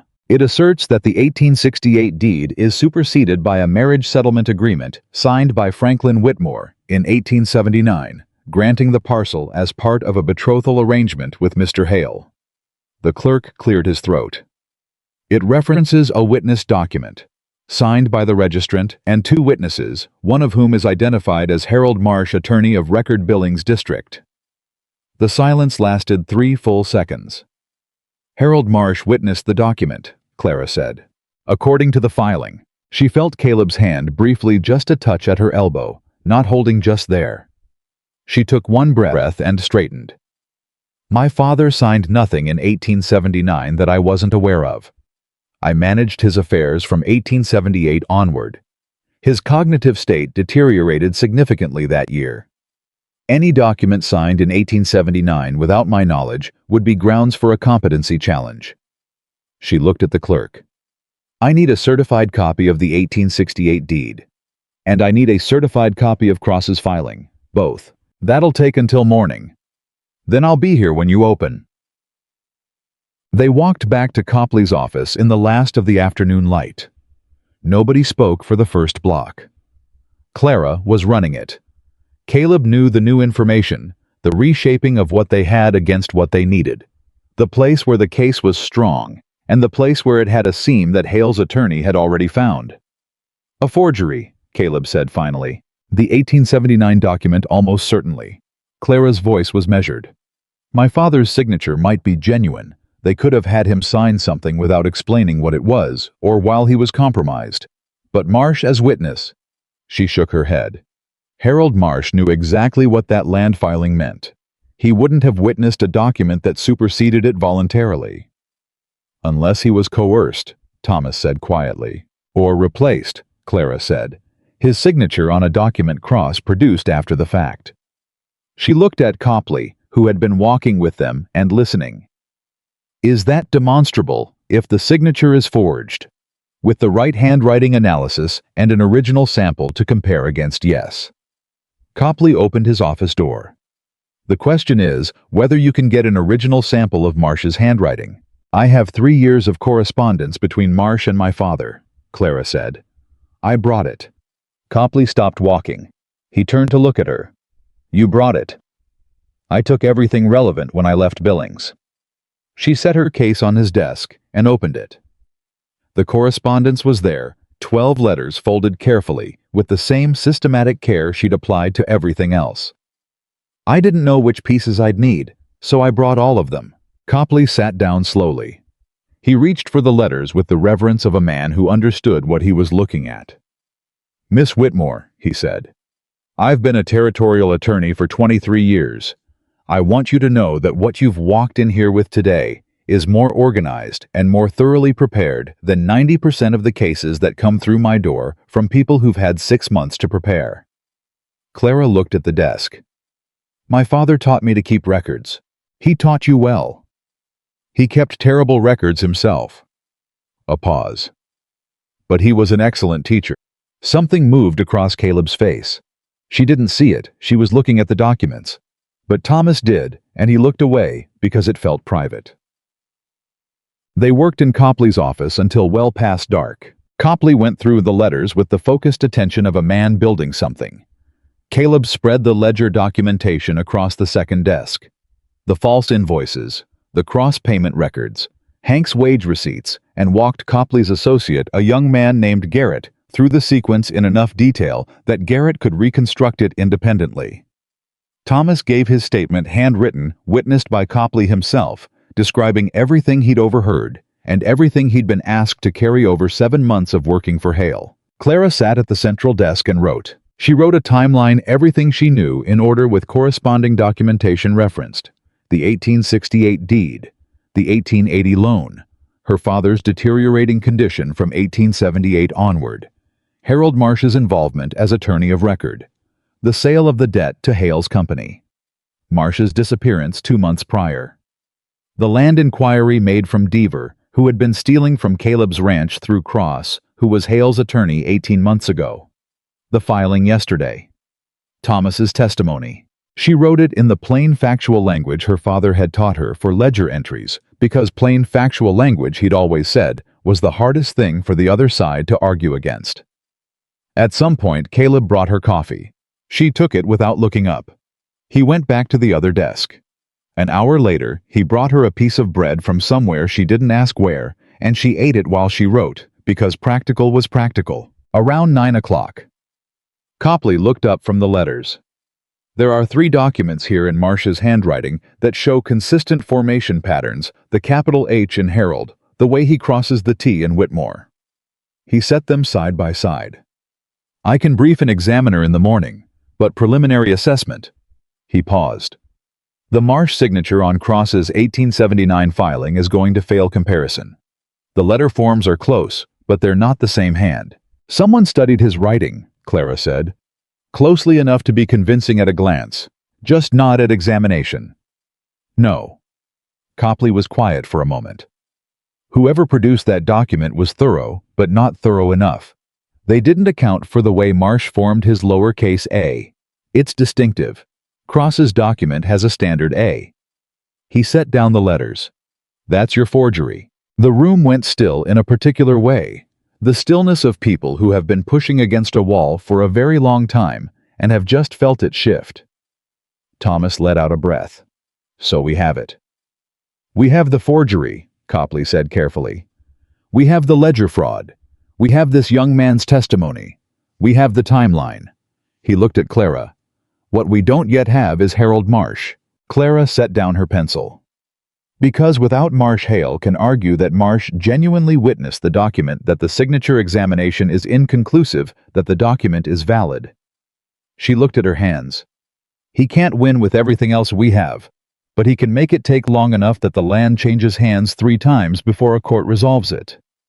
That's the play, Caleb said from the other desk. That's always been the play. Clara looked at the ceiling thinking. He doesn't need to win. He just needs it to be unresolved long enough. Then we need Marsh, Caleb said. We don't know where he is. Cross knows. The room was quiet. Clara looked at Caleb. He was looking back at her with the same flat patience she'd seen in the saloon, the expression that preceded a decision, not a question. You're thinking about going to Cross, she said. I'm thinking about going to Hale, he said, and letting Cross come to us. Preston Hale arrived in Helena on the 4th morning. Clara had expected this. She'd said so to Caleb the night before, when they'd walked back to the rooming house in the dark. Hale would have received word from his man Billy that they'd left the ranch. He'd have put together the route and the destination and moved. He was patient, but he wasn't passive. The patience was a strategy, not a temperament. He found them, which told Clara that his resources in Helena included at least one person who knew the rooming houses and the legal offices, and who came and went from both. He came to Copley's office, which was almost elegant in its directness. He didn't send a messenger this time. He came himself with Cross beside him and the same clean boots and expensive suit, and he knocked on the door of the legal office at 9 in the morning, like a man paying a professional call. Copley's associate Garrett answered the door. Mr. Hale, he said with the careful neutrality of a man who'd been briefed. I'd like to speak with Miss Whitmore, Hale said pleasantly. Miss Whitmore is occupied. I'll wait. I'm not occupied, Clara said from inside the office. Hale came in.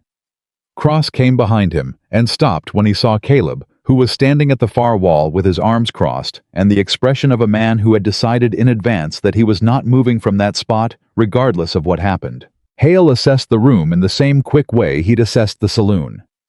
He took in Copley at his desk, Garrett at the side table, Thomas Briggs. And something crossed Hale's face when he saw Thomas. Something controlled and cold that was gone in an instant, but not before Clara had catalogued it. He looked at the document spread across the desk. He looked at Clara. "You've been busy," he said. "Yes." She stood. "Mr. Hale, I'd like to introduce August Copley, who will be representing me in the matter of the Whitmore land filing. I believe you know his name." Hale glanced at Copley. "By reputation. Good." Clara kept her voice level. "Then you'll understand when I tell you that we have filed a formal challenge to the prior arrangement claim. Your attorney submitted to the Land Records Office. The challenge is based on 3 points." She didn't pick up a paper. She'd been over it enough times to carry it in her head. First, a handwriting examination has identified the Harold Marsh signature on your 1879 document as inconsistent with authenticated samples of Marsh's handwriting from correspondence spanning 3 years. Second, my father's cognitive state from 1878 onward is documented in medical records from the Billings physician who treated him. Those records established that any document he signed in 1879 is subject to a competency challenge. Third, the attorney who filed your claim. Gideon Cross is identified in financial records from the Walker Ranch as a recipient of payments from an employee currently under investigation for embezzlement. Those records establish a connection between Cross and a pattern of fraudulent land activity in this territory that predates my father's debt by more than a year. She stopped. Hale was very still. The pleasantness had not left his face, which meant it had never been real to begin with. Cross spoke for the first time. "Those financial records are inadmissible without—" "They're already in Copley's possession," Caleb said from the wall. His voice was even. "Along with a sworn statement from the employee in question, who has been cooperative." He paused. "Very cooperative." Cross looked at Caleb. Then at the documents.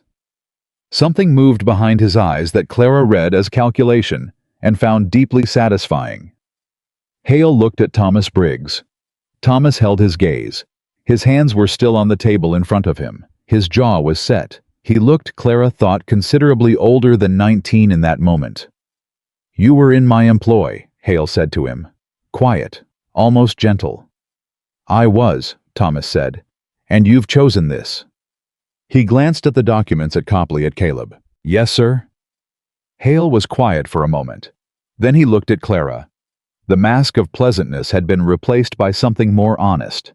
Not anger exactly, but the expression of a man who has had a complex structure begin to come apart and is doing the rapid mathematics of what can be salvaged and what cannot. "You don't have Marsh," he said. "Not yet," Clara said. The word landed. Hale heard it. She saw him hear it, the yet. "The filing stands until a court overturns it," Cross said quickly. "The examination of the signature is not conclusive." "It will be," Copley said from behind his desk, with the quiet authority of a man who had been doing this for 23 years and had no particular reason to raise his voice. "The examiner I'm briefing this morning has testified in 12 territorial cases. His findings have been accepted in every one. The Marsh signature will not survive his examination, Mr. Cross. Both of us know that." Cross looked at Hale. Hale did not look back at Cross. He was looking at Clara. "What do you want?" he said. It was the first thing he'd said that sounded like a real question. "I want the prior arrangement claim withdrawn," Clara said. "Today, before this office closes. I want the 1868 deed confirmed as the operative document with no encumbrance. I want written acknowledgement from your company that the original debt to the Territorial Development Bank was sold under representations that mischaracterized the Whitmore estate's actual holdings." She paused. "And I want to know where Harold Marsh is." The room was very quiet. "That last request," Hale said carefully, "is non-negotiable." Clara's voice did not waver. "Whatever happened to Marsh, whether he relocated voluntarily under pressure or by some other means, I intend to know. I intend for the appropriate parties to know. That is not part of any arrangement between us. That stands regardless of what you decide today." Hale looked at her for a long time. The calculation was visible even through the composure. He was running the same numbers she'd already run, what he could still save, what was already lost, where the exposure was greatest. Cross leaned toward him. "Preston, we should—" "Quiet, Gideon." Hale didn't look at his attorney. He kept looking at Clara. "You've built a strong case," he said finally. "I've documented what exists," she said. "The case was always there. It just needed to be read. Your father's land is my land." Her voice was steady and final.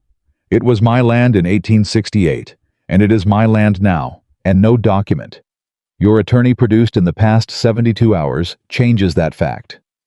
She took one step forward. "Mr. Hale, I have been on the road for 10 days. I have lost my father, my home, and most of what I thought my future looked like. I have ridden 3 days through the Bridger Range and spent 2 nights looking at documents by lamplight, and I have not once asked for something that wasn't mine." Another step. "I'm asking now. Give me back my father's land. Tell me where Marsh is, and walk away from this." The silence had a weight to it. Cross opened his mouth. "Where is he?" "Gideon." Caleb's voice came from the wall, flat and quiet. Not a question. A pressure. Cross looked at Caleb. Something in that look, the particular combination of Caleb's stillness and the documented evidence, spread across the desk, and Thomas Briggs, sitting there with his statement already written and witnessed, made Cross's professional composure develop a visible crack. "Lewiston," Cross said. "He said it the way a man drops something he's been holding too long. Idaho Territory. He's in Lewiston. He went voluntarily. He was paid to go and to take the document with him." He swallowed. "He's alive. He wasn't harmed." "You paid a man to disappear with a legal document," Copley said. He agreed. "That's subornation of a legal officer," Copley said, still quietly. "At minimum." The color left Cross's face by degrees. Hale sat down in the chair across from Clara's desk. He looked for the first time like a man who had gotten old in the past 5 minutes. The elaborate, careful structure of him, the clean boots, the expensive suit, the professional courtesies was still in place, but something underneath it had given way. "If I withdraw the filing," he said, "and provide the acknowledgement you're asking for regarding the debt misrepresentation, then the evidence concerning your attorney's activities goes to the court in any case," Clara said. "I won't withhold that it isn't mine to withhold, but the land question is resolved, and the debt which was built on a false premise is resolved with it." Hale looked at the desk. "And Walker's ranch accounts." "That's not my case to settle," Clara said. She glanced at Caleb. "That's his." Caleb pushed off the wall. He walked to the desk and stood beside Clara and looked at Hale with an expression that had no heat in it whatsoever, which was worse. "My ranch books go to a territorial judge," he said. "Deaver answers for the embezzlement. If Cross's name comes up in those proceedings, and it will, that's between him and the court." He paused. "You want to talk about the land inquiry you had Cross run on my property 18 months ago, now's the time. Because I'd rather settle what I can today than find out later what you were planning." Hale looked at him. For the first time since he'd walked in, something genuine crossed his face. Not remorse, but the recognition of a man seeing more clearly than he'd expected to be seen. "Your land was in the corridor," he said. "I was going to approach you, make an offer. A fair one." A pause. "Probably not." "Then we're settled," Caleb said. "The inquiry was legal. What you were going to do with it wasn't. But you didn't do it. So." He stepped back. "Copley handles the Whitmore matter. Whatever Cross did with Marsh and the document goes to the court. My books go to a judge. And you go home, Preston, and you spend some time thinking about the number of people you've put in difficult positions for the sake of a railroad route that isn't even surveyed yet." Hale sat with that for a moment. "I'll have the withdrawal filed by end of business today," he said to Copley. "I'll have the paperwork drafted in the hour," Copley said. Hale stood. He looked at Clara one more time, not with anger or admiration, but something she was going to spend a long time trying to name later. "You should have been a lawyer, Miss Whitmore," he said. "I should have been left alone to manage my father's estate," she said. "But here we are." He walked out. Cross followed, and the quality of Cross's exit was the quality of a man who had just realized his next professional engagement was going to be with a judge and not a client. The door closed. The office was very quiet. Thomas Briggs put his face in his hands and let out a long, shaking breath that was not quite crying, but was everything adjacent to it. Copley began drafting the withdrawal paperwork with the unhurried efficiency of a man who had prepared for exactly this moment. Caleb stood beside Clara. He wasn't touching her, but he was close enough that she could feel the solid warmth of him, the particular steadiness of a person who had held the line for 3 days and was still holding it. She realized her hands were shaking, not from fear, from the release of it, the thing she'd been bracing against for 10 days, finally not being there to brace against. The problem was still in front of her, but it had changed shape from something bearing down into something she was moving through. Caleb looked at her hands. He didn't say anything. He reached over and set his hand over both of hers on the desk, brief, deliberate, like placing a hand against something that needed to be steadied. "You did it," he said quietly. "We're not finished," she said, because Marsh was still in Lewiston, and the legal filings still had to clear, and there was still a quarter section that needed to be confirmed, and her father's debt still needed to be formally discharged. She knew all of this. She had the list running in her head already. "No," he agreed. "But you did the hard part." She looked at his hand over hers. She looked at the documents spread across the desk. 12 letters, and 3 years of ledger books, and one young man's testimony, and $4 that had become a legal case that was going to take a piece out of Preston Hale's operation in ways he hadn't anticipated when he'd walked into a saloon looking for a woman with nowhere to go. "My father would have—" She stopped. She tried again. "He would have wanted to see this." "He did see it," Caleb said. "He filed the deed in 1868. He wrote you the letter. He left you the thread." His hand pressed slightly on hers. "He did his part, Clara. You did the rest." She closed her eyes. 1 breath. 2. When she opened them, Copley was holding out the first page of the withdrawal document for her review, and Garrett was preparing the copies, and Thomas had recovered enough to be useful, and was helping organize the file sequence, and the afternoon light was coming through the windows of the legal office in Helena in a way that meant the day was already moving past the crisis and into the work, which was where Clara Whitmore was most comfortable anyway. She reached for the document. She began to read. The withdrawal filing cleared the Territorial Land Office at 4:17 in the afternoon. Copley's associate. Garrett came back from the records office with the certified copies and set them on the desk in front of Clara without ceremony, because Garrett had learned in 3 days of working alongside her that ceremony wasn't what she was after, precision was. She checked every line of the withdrawal document against the original filing, matched the case numbers, confirmed the clerk's stamp and date, and only when she'd gone through all 4 pages twice did she set it down and say quietly, "It's done." Thomas Briggs said something that was half a word and half a sound, and pressed the back of his hand against his mouth. Copley signed the copies and filed them in his cabinet with the same unhurried efficiency he brought to everything. But Clara noticed the particular care with which he aligned the folder, the way a man handles something he's proud of without wanting to make a fuss about it. Caleb didn't say anything. He was leaning against the doorframe of the inner office he'd moved there at some point in the past hour without anyone quite noticing, and he was looking at Clara with the expression she'd come to recognize as his version of relief. Not demonstrative, just the loosening of something that had been held very carefully for a long time. She looked back at him, and he nodded once. She nodded back. That was enough.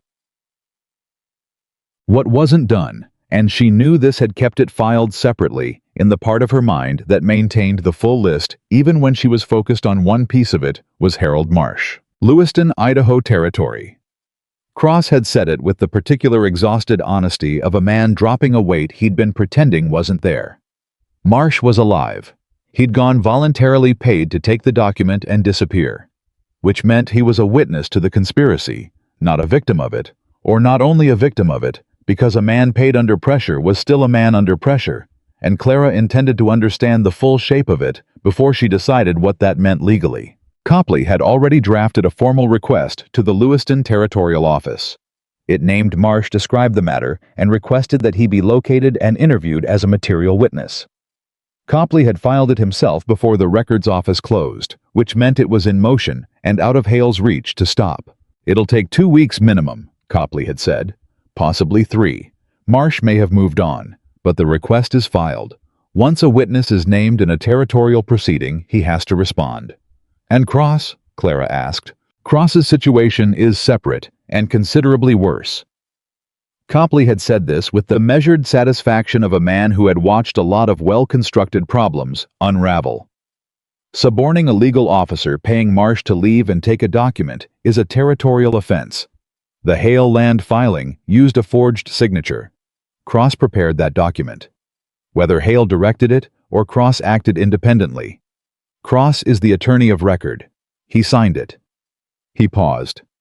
Cross's career in this territory is finished. The only question is whether it ends in disbarment or in something more serious. Clara had thought about Cross on the walk back to the rooming house. She'd thought about the careful way he'd constructed the 1879 document close enough to real to be convincing, studied enough to fool a clerk. Studied enough to fool anyone who didn't have 3 years of Harold Marsh's correspondence to compare it against. It had been skilled work. Meticulous work. The kind of work a man did when he was both afraid of being caught and confident he wouldn't be. She'd thought about her father signing something in 1879, probably in his kitchen, probably believing it was a routine document. A man in deteriorating condition who trusted attorneys because his own attorney had always been Harold Marsh, and Harold Marsh had been trustworthy, and he wouldn't have questioned the man Cross sent or the paper Cross prepared. She'd stopped thinking about it because the grief and the anger of it were real and would need space eventually, but not yet, not while there was still work. They had dinner that evening in the rooming house's small common room. The kind of meal that was plentiful without being memorable, which was exactly right for the state of all 3 of them. Thomas ate with the focused intensity of a young man who had burned through 2 days of adrenaline and was now running on empty. Caleb ate steadily and without comment the way he did everything. Clara ate half of what was on her plate and then sat with her coffee and her notes going over the outstanding pieces one more time. "You need to stop," Caleb said. "I'm almost through the—" Clara. He said her name the way he'd said it on the trail, quiet and direct, not demanding anything, but not leaving room for deflection either. "The filing is done. Copley has the documents. Marsh's location is in the system. There is nothing you can move forward tonight." She looked up. He was watching her with the careful patience of a man who had learned the difference between productive persistence and the kind of working that was really just a way of not stopping long enough to feel anything. She put down the pencil. "I don't know what to do when I'm not solving it," she said. It came out more honestly than she'd intended. Thomas looked up from his plate. Caleb nodded. Once. "I know," he said. "Margaret was like that too." He picked up his coffee. "She used to take the books to bed. I'd wake up at 2 in the morning and she'd be sitting with a ledger and a candle and I'd say, 'Margaret, the numbers will still be wrong in the morning,' and she'd say yes, but I'll know why." Clara looked at him. "That's exactly it." "Yeah." Something moved in his face. "She'd have been better at the legal side than either of us. She had a mind like a trap. Nothing got out that she didn't want out." He set his cup down. "I used to argue with her about ranch decisions sometimes. Not because I thought she was wrong. Mostly I wasn't. I'd forget to ask her first and she'd have already worked out the better solution." He said it the way he said everything about Margaret without performance, just plain and honest, like setting something on the table and looking at it clearly. "You miss talking to her," Clara said. "Every single day." He didn't look away. "Not the big things so much. Just the ordinary conversation. Having someone to tell the small details to. Someone who cared about the same land." Thomas had gone very quiet. He was looking at his plate with the expression of a young man who understood he was in the presence of something private and was trying to be as small as possible. Clara looked at her coffee. "My father and I used to go through the accounts together on Sunday evenings," she said, "when he was still himself. We'd sit at the kitchen table, and he'd explain what he'd done and why, and even when the decisions weren't good ones, he'd explain the logic, and I'd follow it." She paused. "I think I learned more from his mistakes than his successes. He was a magnificent explainer of why things went wrong." A beat. "I miss those evenings. I didn't know I was going to miss them until they were gone. When did they stop? Caleb asked. 1878, when it got bad. She was quiet for a moment. After that, he'd still sit at the table on Sunday evenings, but the logic wasn't there anymore. He'd look at numbers and tell me things that didn't connect. And I'd nod and say, "Yes, Papa," and write down the actual figures myself and not show him. She exhaled. I hated it. I hated being the one who understood more than him. It felt like a kind of theft. Caleb was quiet. Then, it wasn't theft, it was care. She looked at him. You kept the account so he didn't have to know what he'd lost. His voice was very low. That's not taking something from him. That's the hardest kind of love there is. The common room was very still. Thomas picked up his fork and pretended to be deeply interested in the last of his dinner. Clara picked up her coffee and held it in both hands and looked at the table and said nothing for a while because Caleb Walker had said the one true thing about the last 2 years of her father's life, that she hadn't found language for herself, and the relief of hearing it was physical. Something in her chest that had been tight for a very long time, loosening by one careful degree. The next morning brought a complication nobody had planned for. It arrived in the form of a man named Judge Aldous Crane, who knocked on Copley's office door at 8 in the morning with the air of a man who had been informed of something overnight and had opinions about it. He was broad-shouldered and white-haired, with the particular expression of territorial judges, the look of a man who had seen most things and retained the right to be surprised by none of them. I knew Copley.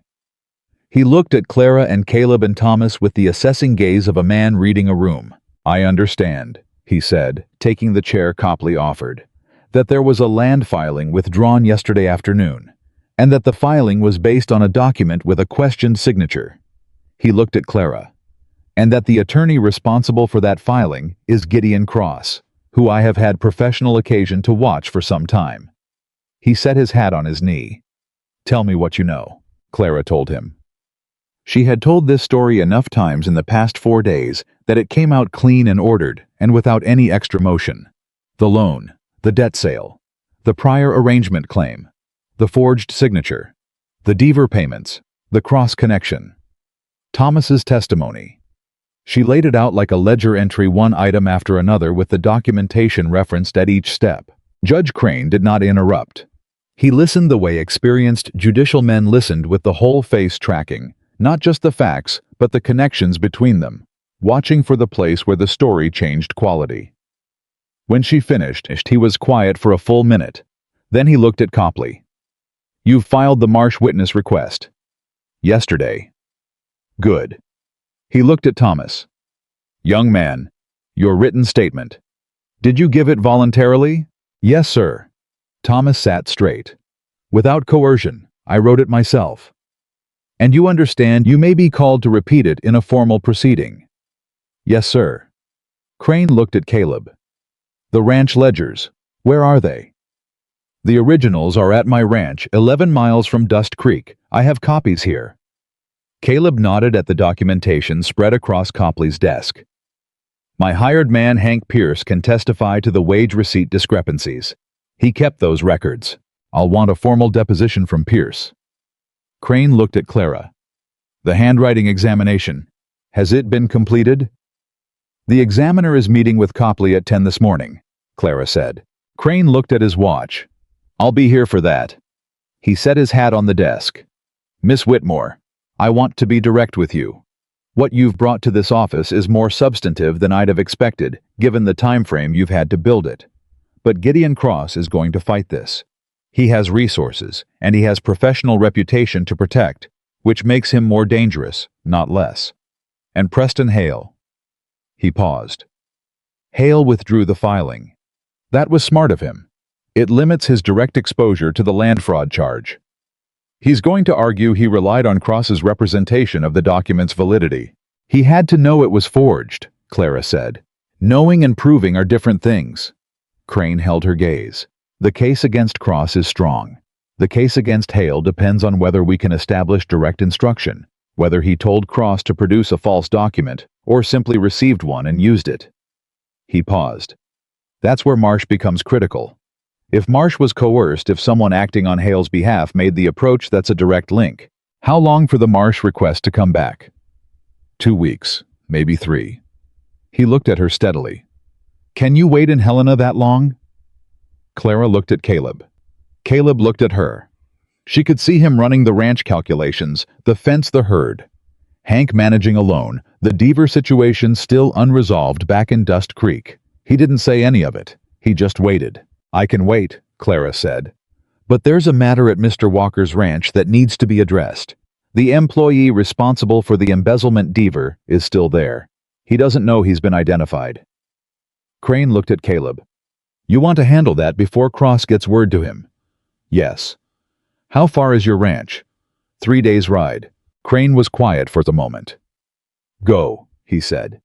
Deal with your man. Come back by the end of the 2nd week. If Marsh's response comes in early, Copley will send word. He looked at Clara. Can you manage without Walker for 10 days? Clara looked at Crane with an expression that said clearly, and without drama, that she had managed considerably more without considerably less. I'll be here working with Copley on the case documentation, she said. There's enough left to organize. Crane almost smiled. He caught it in time. I expect there is. Caleb left the next morning. He came to find her before dawn. She was already at Copley's desk because Copley had given her a key the previous afternoon with the pragmatic acknowledgement that the office was going to be more organized by the time she left, regardless of whether she had official access to it. She had the Marsh correspondence out again, going through it for the 4th time, because there was something in the 3rd letter she kept circling back to, a reference she hadn't fully resolved. Caleb knocked on the open door. He had his pack and his hat and the look of a man who'd gotten up at 4 and was comfortable with it. You don't have to knock, she said. It's your evidence too. Old habit. He came in. He stood on the other side of the desk and looked at what she had spread out. The Marsh letters again. 3rd letter. He references a conversation with my father about the land registration, says your father seemed very clear about the purpose of the filing. She looked up. Marsh knew what that quarter section was for. He knew my father did it deliberately, specifically to protect it from any future debt.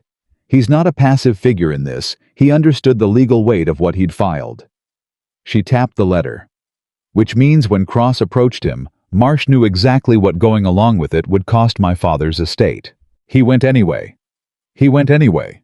She set the letter down. I want to understand why. Not for the legal case, Copley has enough. I just want to understand. Caleb was quiet for a moment. Fear, he said. Or debt of his own. Or both. He looked at the letter. Men make bad decisions for real reasons, Clara. That doesn't make the decisions right. But it usually makes them explainable. She nodded slowly. You're going to handle Deaver today. When I get back. He doesn't know I know, so there's no urgency, but I don't want it to sit longer than necessary. He paused. Hank's been covering well, but it's not his problem to carry indefinitely. No. She looked at her hands on the desk. When you talk to Deaver, I'll let the judge handle the anger part, he said. I just need his cooperation with the deposition. Testimony from Deaver naming Cross as a contact is another link in the chain. He paused. He might give it.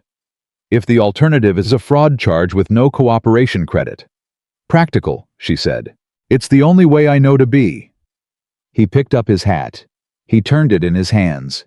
He looked at her with the careful, quiet attention that she'd stopped trying to deflect a few days ago and had simply started accepting as a feature of the landscape. This man's particular way of looking at things he was paying full attention to. I'll be back in 10 days, he said. I'll be here. A pause. Something in the room settled the way rooms settle when a decision has been made that neither person has said out loud yet. Clara. He said her name the way he said it when he meant the thing that followed it.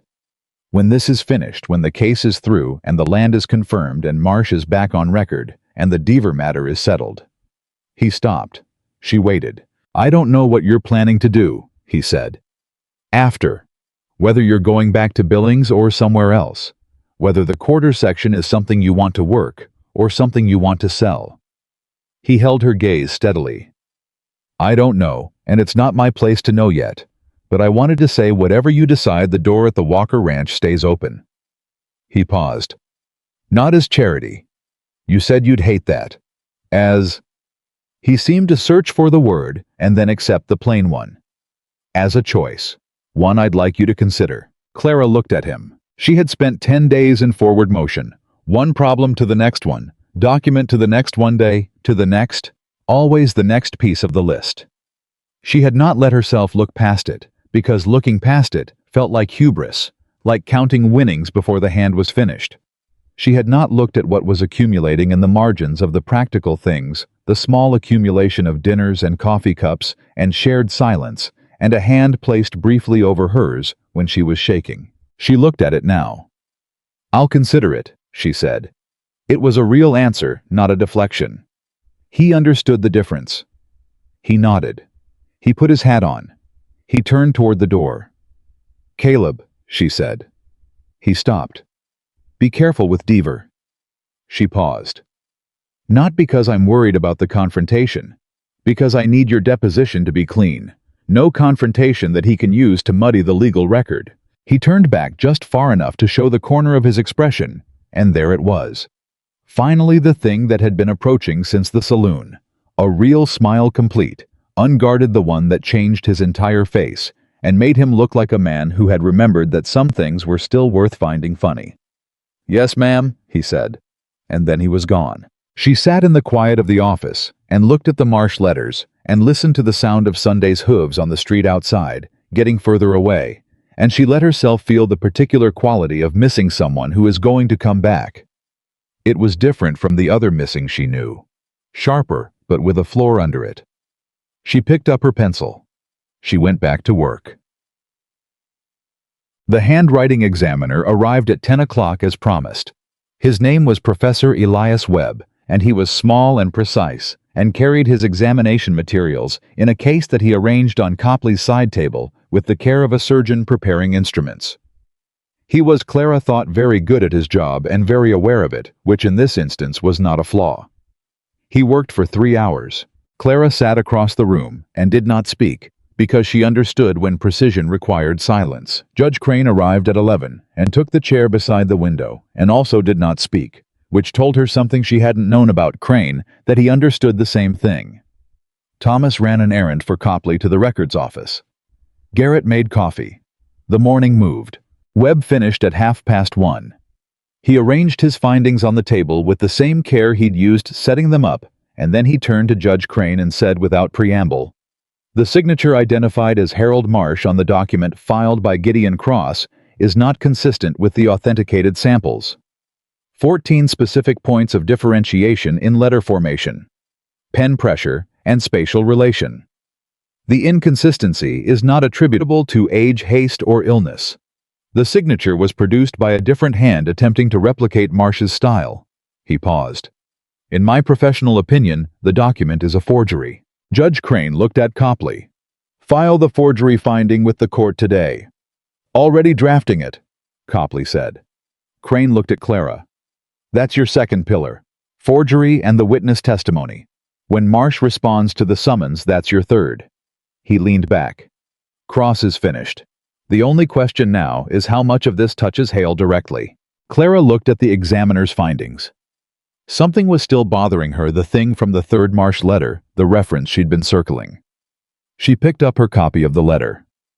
"Professor Webb," she said, "are you familiar with the practice of authenticating documents through consistent personal notation, shorthand abbreviation reference codes that an attorney might use across correspondence?" Webb turned to look at her. "In what context?" "Harold Marsh used a consistent notation system in his correspondence with my father.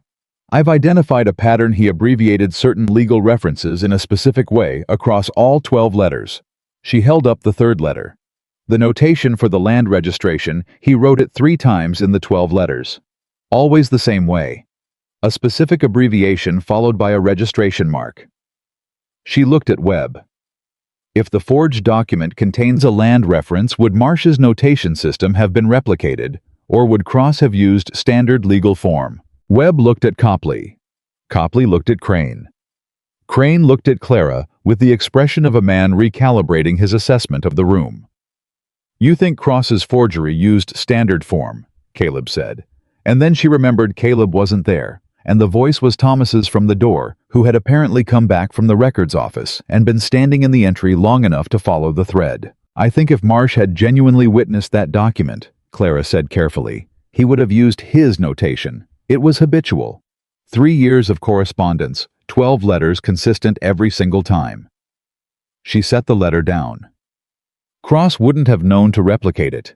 He copied Marsh's signature. He couldn't have known to copy the way Marsh referenced land registrations in the body of a document. Webb was already moving toward his case. "Show me the letters," he said. "And show me the Cross document." Judge Crane leaned forward in his chair.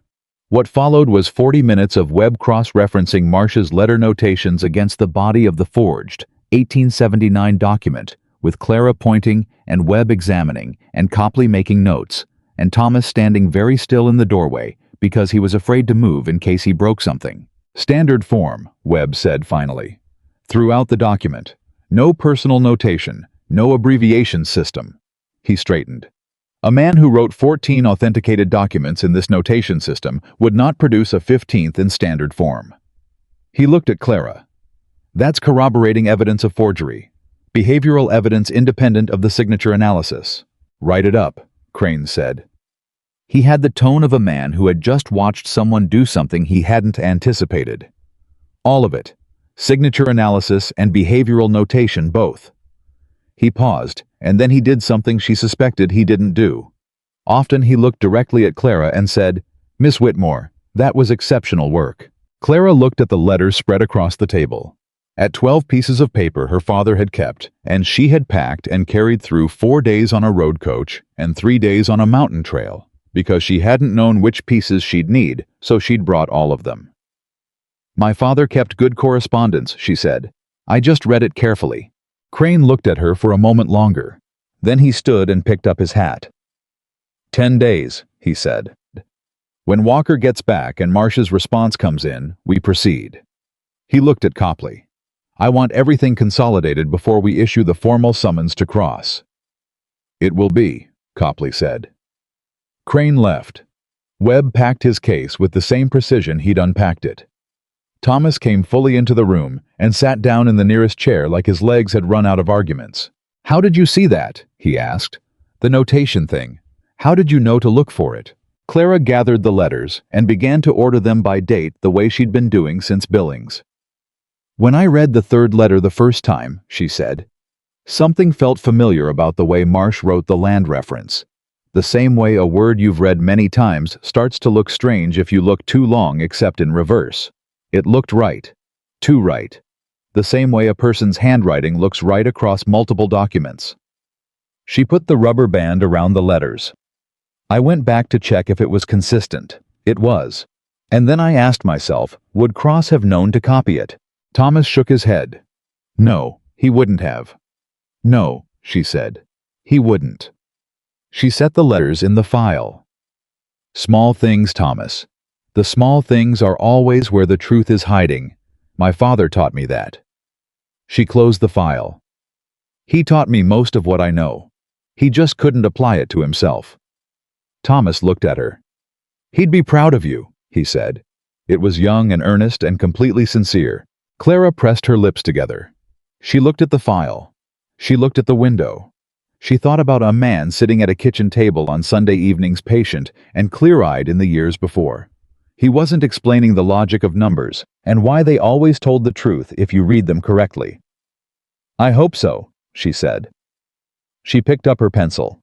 The work continued, and outside the office in Helena, the summer afternoon moved through its business ordinary and indifferent and entirely unaware that in a small legal office on the north end of Last Chance Gulch, a woman had just found the last piece of the case that was going to dismantle 10 years of Preston Hale's carefully constructed empire, one notation, one letter, one careful truth at a time. Caleb came back on the 9th day. Clara heard Sunday before she saw him. The particular sound of that mare's gait on the street outside Copley's office, a rhythm she'd apparently memorized without deciding to. She was at the desk with the consolidated case file when the door opened and she looked up, and he was there with road dust on his jacket and the particular tiredness of a man who had pushed the ride shorter than it was supposed to be. He looked at her first. Before he looked at Copley, before he looked at the files, before he looked at anything else in the room. Just a check the way you check on something you've been thinking about while you were away. She looked back. "You're a day early." "Roads were good." He took his hat off. "How far along are we?" Marsh responded, Copley said from behind his desk. 2 days ago." Caleb went still. "And—" Clara set down her pencil. "He's coming to Helena. He'll arrive Friday." She paused. "He wrote a letter. Voluntary. Unprompted by the summons hadn't reached him yet when he wrote it." She looked at her hands on the desk. "He said he'd been trying to decide whether to come forward since the day he left Billings. He said he left because Cross told him that if the Whitmore land matter went to court, certain information about Marsh's own past business dealings would become public." She stopped. "Cross had leverage on him. Old leverage. Something from years before. Blackmail," Caleb said flatly. "Effectively, yes." She looked up. "He took the money and he left because he thought it was the path of least damage. He's been in Lewiston for 2 months trying to convince himself it was the right decision." She paused. "The letter is 12 pages long. He's not a man who arrived at this easily." Caleb looked at the file on the desk. "Does his testimony change the case against Hale?" "It establishes direct instruction," Copley said. "Marsh says in the letter that Cross told him explicitly in those words that Mr. Hale required a resolution to the Whitmore matter that did not involve court proceedings. Cross's phrase apparently was that a quiet resolution was necessary." He paused. "Marsh understood what that meant. He says so in the letter." Caleb set his hat on the table. He sat down. He looked at Clara with the full weight of his attention and said, "That's it." "That's it," she said quietly. The room was still for a moment. Then Caleb said, "How are you?" It was such a plain question, and so directly meant that Clara found herself caught off guard by it. Not by the words, but by the way he asked it. Like the case was one thing, and she was another, and he was distinguishing between them deliberately. "I'm tired," she said. And then because he was looking at her in the way that made deflection feel like a poor use of time. "I'm relieved. And I don't quite know what to do with that, because there's still Friday, and the formal deposition, and the court filing, and I keep waiting for the next piece to go wrong." "Nothing's going to go wrong," he said. "You can't know that." "No." He looked at her steadily. "But I know what you've built. I've read every document in that file, Clara. I know what it looks like when something is solid." He paused. "This is solid." She held his gaze for a moment. Then she looked at the file. Then she looked back at him. "Tell me about Deaver." He exhaled, a short sound that wasn't quite a laugh. "He confessed inside 20 minutes of me showing him the ledger copies." 20 minutes, Copley said. "He didn't know I had the cross-payment records. That was the piece he hadn't counted on. He knew Clara had found the false invoices, but he thought without the cross-connection, it was an embezzlement case he could explain away." Caleb's jaw tightened briefly.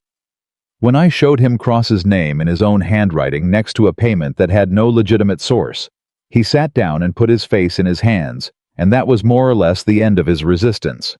"He'll cooperate?" Copley asked. "He'll cooperate. He's more afraid of Cross than he is of me, which tells you something about Cross, but he's more afraid of a fraud conviction than he is of either, which is what matters." Caleb looked at the desk. "He gave me a written statement. Names, dates, the specific conversation where Cross approached him about the land inquiry on my ranch." He reached into his coat and produced a folded document. "Witnessed by Hank and by the deputy in Dust Creek, which I thought was safer than just Hank alone." Copley took it and read it in under a minute. He set it on the consolidated file. "That's the third direct link to Cross," he said. "Marsh Thomas Deaver. All three place Cross as the operational center of this." "And Cross places Hale," Clara said. "Cross will have to," Copley said. "His only remaining option for reducing his own exposure is to give Hale up. His attorney, and he'll retain one he'd be a fool not to, will tell him that within the first hour." He looked at the file with the measured satisfaction he'd been containing for 4 days. Preston Hale is going to have a very difficult autumn. Caleb looked at Clara. And your land. She opened the top folder of the consolidated file and produced a single certified document, the 1868 deed, confirmed encumbrance-free, with the court stamp from 2 days prior. She laid it on the desk in front of him. He looked at it for a long moment. At her name, handwritten in Territorial Records ink from 18 years ago. Clara Ann Whitmore. At a father's decision, made in a solvent moment, a careful, deliberate act of love for a 12-year-old daughter, he was already afraid he might fail. Your father did good work, Caleb said quietly. Yes, she said. He did. Harold Marsh arrived on Friday morning. He was older than Clara had expected from the letter's mid-60s, lean in a way that suggested the past 2 months had taken something from him, with the careful walk of a man who had been carrying shame long enough that it had changed his posture.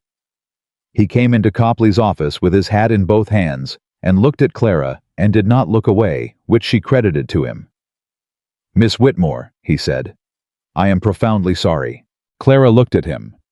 She had spent several days deciding what she would feel when she saw him. She had expected anger, and the anger was there, but under it was something more complicated, the recognition of a man who had done a wrong thing for comprehensible reasons and had not been able to live comfortably with it. Sit down, Mr. Marsh, she said. Tell me everything in order. Start with when Cross first contacted you. He sat. He told it. He told it in the careful, organized way of a man who had been rehearsing it in his head for 2 months. Not to make it sound better, she thought, but because organizing it was the only control he had left over what he'd done. Cross had approached him in February, had referenced the old matter, a land dispute from 1871, in which Marsh had provided an opinion that, while not legally fraudulent, had benefited a client at the expense of accuracy. Cross had documents. Cross had made clear that if the Whitmore situation went to court, those documents would find their way to the Territorial Bar Association. I knew what the 1868 deed meant, Marsh said. He was looking at his hands. I filed it. I understood exactly what Franklin intended. He came to me specifically because he wanted something that would survive him, survive whatever he was afraid was coming. He paused. I told Cross that. I told him the deed was ironclad, and a prior arrangement claim would not survive examination. He stopped. Cross said that wasn't his problem, that the filing just needed to hold long enough. Long enough for the land to change hands, Clara said. Yes. He looked up. I tried to say no. I want you to know that. I said no twice. And then Cross showed me the 1871 documents, and He stopped. He looked at his hands again. I thought about my reputation, my practice, everything I'd built. A long pause. I chose wrong. The room was quiet. Judge Crane, who was sitting in the corner chair he had apparently claimed as his permanent position in this office, looked at Marsh with the expression of a man who had heard confessions before and was neither moved nor unmoved, simply present. Mr. Marsh, did Preston Hale direct Cross to approach you? Marsh looked at Crane. Cross said the instruction came from Hale, that Hale wanted a quiet resolution. Those words specifically. You heard Hale say this. No. Cross relayed it, but Marsh reached into his coat. I kept the letter Cross sent me, before the meeting, setting out the terms. He laid it on Copley's desk. Cross put it in writing. He was confident, I think, that it would never come to light. Copley picked up the letter, read it, passed it to Crane. Crane read it. He set it down with the particular care of a man handling something that has just resolved a question he's been carrying. This references Hale by name as the directing party, he said. Yes, Marsh said. Crane looked at Copley. Something passed between them. Two experienced men acknowledging without elaboration that a case had just become complete. Clara sat very still. She was looking at the letter on the desk, Cross's handwriting. Hale's name, the explicit instruction that she had been told didn't exist in documented form that Crane had said was the one piece they might not be able to prove directly. And here it was, on paper. in Cross's own confident hand, because Cross had been certain it would never come to light. He put it in writing, she said almost to herself. Arrogant men usually do, Caleb said from beside her. Quiet, even. They believe the outcome is already decided, so they stop being careful. She looked at him. He was looking at the letter with the same flat expression he'd worn in the saloon the first night, the look that preceded a decision that had already been made. It's over, she said. Yes, he said. It is. The formal proceedings moved quickly after that. Quickly by the standards of territorial courts, which meant 3 weeks rather than 3 months, because Judge Crane had taken a personal interest that moved things through channels that would otherwise have been considerably slower. Gideon Cross was suspended from territorial practice within the first week, pending a full hearing. His attorney did exactly what Copley had predicted, walked into Crane's office, and offered his clients complete cooperation in exchange for reduced charges, which meant everything Cross knew about Hale's land operations across the territory went into the court record. It was, Copley said with quiet satisfaction, considerably more than anyone had expected. Preston Hale retained 2 attorneys from Bozeman and spent a week trying to argue that he'd relied on Cross's representations in good faith. The argument collapsed when Cross's letter was introduced, the letter with Hale's name on it. The explicit instruction, the confident handwriting of a man who had believed he was operating in permanent safety. Hale's land holdings in the railroad corridor became the subject of a territorial investigation that extended well beyond the Whitmore matter. 3 other families came forward with accounts of debt pressure, manipulated documents, and property transfers that hadn't been voluntary. Thomas Briggs's testimony, which had started as one young man's nervous account of things overheard, became the thread that let investigators pull at a much larger fabric. Thomas himself had, by the end of the second week, been offered a position as a clerk with the Territorial Land Records Office on the strength of Crane's observation that a young man who could identify the smell of a fraudulent operation from the inside was exactly the kind of person the records office needed. Thomas had accepted with the stunned gratitude of someone who had expected to be punished and found himself educated instead. Clara watched all of this from Copley's office, where she had by this point organized 4 years of territorial case files in a system that Garrett said was the most coherent thing he'd seen since he started practicing law, which she took as the compliment it was intended to be. Caleb stayed. I hadn't planned to, she thought. Or he had planned to go back after Marsh's deposition and then found reasons to stay a follow-up meeting with Crane. A second deposition needed from him regarding the Deaver connection. A question about the ledger records that required his presence. She watched him find these reasons without comment because she understood the logic of them, even if they were also something else. He stayed, and they worked in the same room, and they ate dinner at the end of the long days, and they talked about the case, and about the ranch, and about Thomas's new position, and about Copley's habit of humming while he read, which he apparently didn't know he did. They talked about smaller things, the beans Caleb had planted in Margaret's garden, and whether they were going to be worth the trouble, the particular quality of Montana summer that Clara had not previously experienced, and was finding against her expectations that she liked.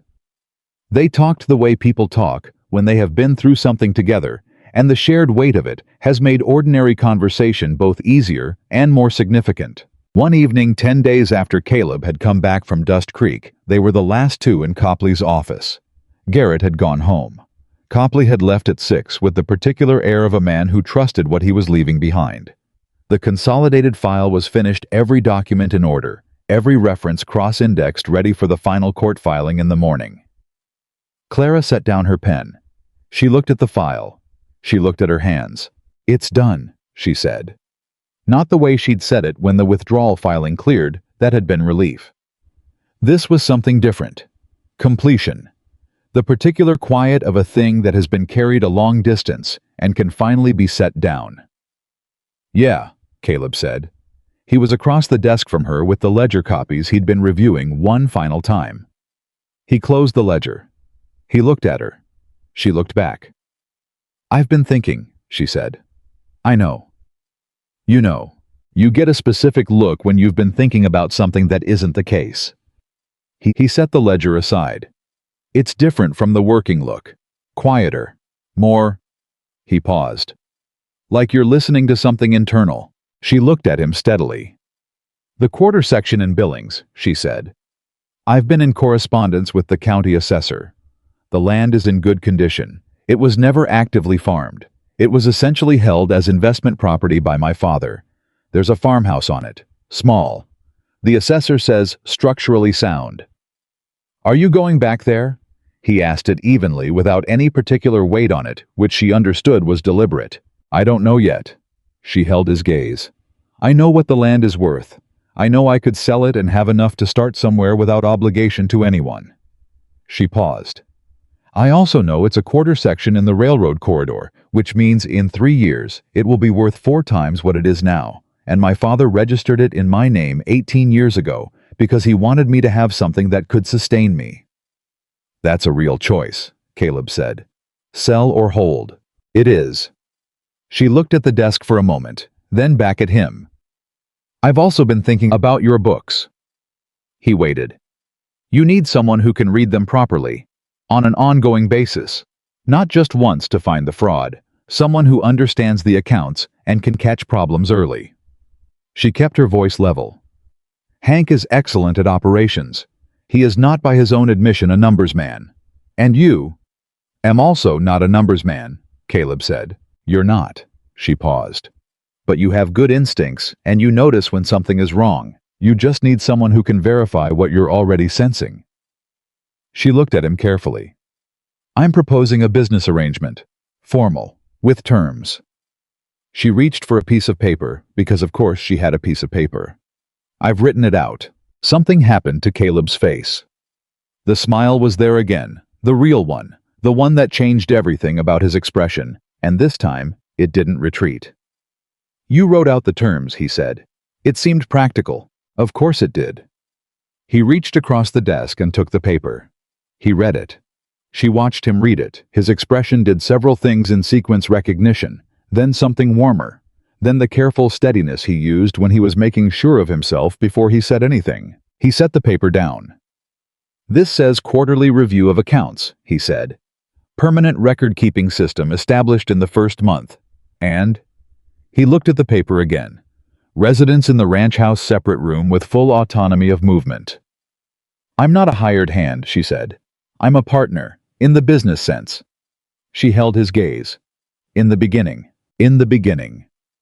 He heard those 2 words the way she intended them as an honest statement of where things were, and a clear acknowledgement that where things were was not necessarily where they were going. In the beginning, he said. Yes. He looked at the terms again. He looked at her. What about the Billings land? I'll hold it, she said. In my name. Managed from here, there's a tenant farmer in the county who's looking for grazing lease opportunity. I've already written to the assessor about the terms. She paused. My father left me something real. I'm not selling it. But I don't need to be in Billings to manage it. Caleb picked up the pen from the desk. He signed the bottom of the terms paper without reading it again. He set the pen down and slid it back across to her. Your turn, he said. She looked at the paper. At his signature plain, unhurried the same quality as everything else about him. She picked up the pen. She signed below his. She set the pen down. They looked at each other across the desk in the quiet of Copley's office, with the consolidated case file between them and the summer dark outside the window, and 12 days of writing, and 3 weeks of legal proceedings, and 2 months of her life dismantled and rebuilt into something sturdier and more honest than what it had been before. I need to tell you something, Caleb said. She waited. Margaret? He stopped. He started again. I told you she would have liked you. I meant that. But I want to be clear about what I mean. He looked at the desk for a moment, then back at her. This isn't me trying to find her again. I know the difference. I knew it that first morning when you came out of the office before sunrise with 3 days of your father's ledger problems worked out in your head. He paused. That was you. Just you. Nothing that reminded me of anything except itself. Clara was very still. I don't know exactly what this is yet, he said. I don't think either of us does. But I know it's real. And I know I'm not interested in pretending otherwise. He met her eyes. I wanted to say that directly, because I think you deserve direct. She looked at him for a long moment. "My father used to say," she said carefully, "that the only honest transactions were the ones where both parties knew exactly what they were agreeing to." She paused. "I think what we're agreeing to is that we don't know yet, and we're both willing to find out." "Yes," he said. "That's it exactly." She nodded. He nodded. It was, she thought, the most honest thing she had done in a long time, possibly ever. Not a rescue, and not a bargain, and not a settlement of any debt either of them owed. Just a choice. Two people making the same one at the same time. They left Helena on a Tuesday. Copley shook Clara's hand at the door of his office and held it for a moment longer than a handshake required, which was his version of saying something he didn't quite have words for. Garrett had reorganized the files according to Clara's system and had in the past 3 days started applying it to the rest of the office's case archive, which Clara took as the sincerest form of professional compliment. Thomas came to see them off. He was wearing a clerk's vest and carrying a territorial records ledger and looked so thoroughly transformed from the frightened 19-year-old who'd ridden up to their camp before dawn 2 weeks ago that Clara had to look twice to be sure. "Write to me," Clara told him. "About the records cases. I want to know what comes up." Thomas grinned. "You want to stay involved?" "I want to know how it resolves," she said. "There's a difference." Thomas looked at Caleb. "Is there?" Caleb put his hat on. "Not really," he said. Thomas laughed a real easy laugh, the kind that came from relief deep enough to become something close to joy. He shook Caleb's hand and hugged Clara quickly with the unself-conscious warmth of youth, and then stood back and watched them mount and ride. The road out of Helena was wide and dry, and the summer pressed its warmth down on everything with the generous excess of a season that knew its time was finite. Clara rode Sunday at a comfortable pace beside Caleb's horse, and neither of them talked for the first mile. Which was, she had learned the natural rhythm of traveling with him. He needed the first mile to settle into the distance ahead, and she needed it to let the previous place go. Then she said, "The beans." He looked over. "You said the tomatoes didn't take, but the beans were coming in." She kept her eyes on the road. "What kind?" "Green pole beans. Hank planted them along the south fence.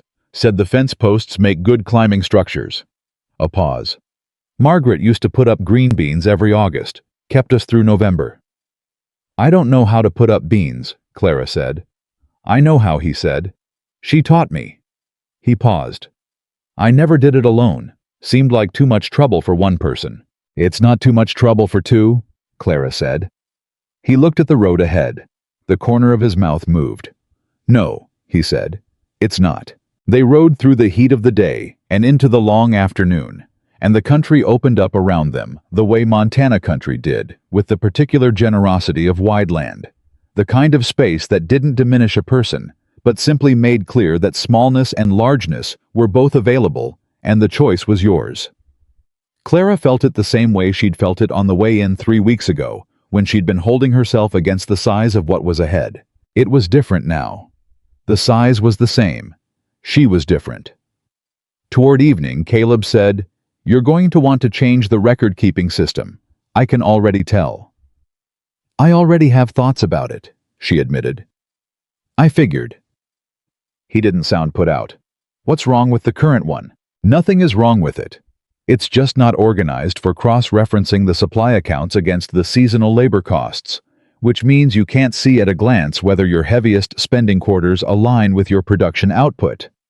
She paused. "If they don't align, that's where you look for the next problem." He was quiet for a moment. "You're going to find 3 more problems in the first month." "Probably 2, she said. "The ranch isn't badly run. It just wasn't watched carefully enough." "No," he said, and his voice was quieter. "It wasn't." She looked at him. He was looking at the road with the same expression she'd seen in Copley's office when he'd talked about the years after Margaret died, the specific weight of time that had passed in a particular way and couldn't be redone. She'd stopped trying to say things that would make that look go away. Instead, she said, "It's being watched now." He looked at her. The weight didn't disappear, but something alongside it shifted the way a room changes when another person comes into it, not replacing what was there, but changing the quality of the whole. "Yeah," he said. "It is." They camped that night where the land started to be recognizable to Caleb, the particular formations of the Bridger foothills, the stands of cottonwood along the dry creek, the way the air smelled different within 50 miles of the place you knew best. He built the fire with the same practiced efficiency as before. She sat on the same side as before. But the between them was different, not smaller exactly, but more settled the way space becomes when two people have decided they're not afraid of it. She went through her notes by firelight. He did not tell her to stop because he had learned. She did not go all the way to the end of them because she had learned something too. At some point, she put the notes away and looked up at the same Montana sky she'd looked at on the way out. And she thought about her father at a kitchen table on Sunday evenings and about a quarter section of land registered in a 12-year-old girl's name by a man who already knew he was going to fail her in other ways and was trying to build one thing that would hold. It had held. "Caleb," she said. Thank you. For standing up in that saloon." I was quiet for a moment. "You'd have found another way." "Maybe." She looked at the fire. "But I didn't have to." He looked across at her. In the firelight, he looked like the thing he was, a man who had put himself back together piece by piece from something that had broken him, who had kept the land and the fence and the garden and the beans going, who had sat alone in a saloon on a particular summer night and stood up when he could have looked away, and who was now for the first time in 3 years sitting with someone who made the fire feel like less of a solitary thing. "No," he said. "You didn't." The fire settled. The night held its warmth. Somewhere ahead, 11 miles north of Dust Creek, a ranch was waiting with a south fence and climbing beans, and a room with an east-facing window, and 3 years of accounts that were about to be the most carefully organized records in the Montana Territory. Clara Whitmore closed her eyes. She was not rescued. She was not settled. She was not the end of someone else's story. She was a woman who had carried her father's last act of love across 400 miles of difficult country and made it count, who had turned $4.12 letters and one signed terms paper into a legal case that had dismantled a decade of deliberate harm and given 3 other families the standing to reclaim what was theirs. She was a woman who had chosen, and beside the fire, Caleb Walker, who had also chosen, who had stood up before he knew why, and stayed after he understood exactly why, sat with his hat on his knee and watched the dark in the direction of home. And for the first time in 3 years, home felt like the right word for where he was going. Not because anything had been restored, because something new had been built, by 2 people who had looked at each other clearly in full knowledge of what they carried and what they'd lost, and decided that the next chapter was worth the writing. That was enough. That was everything.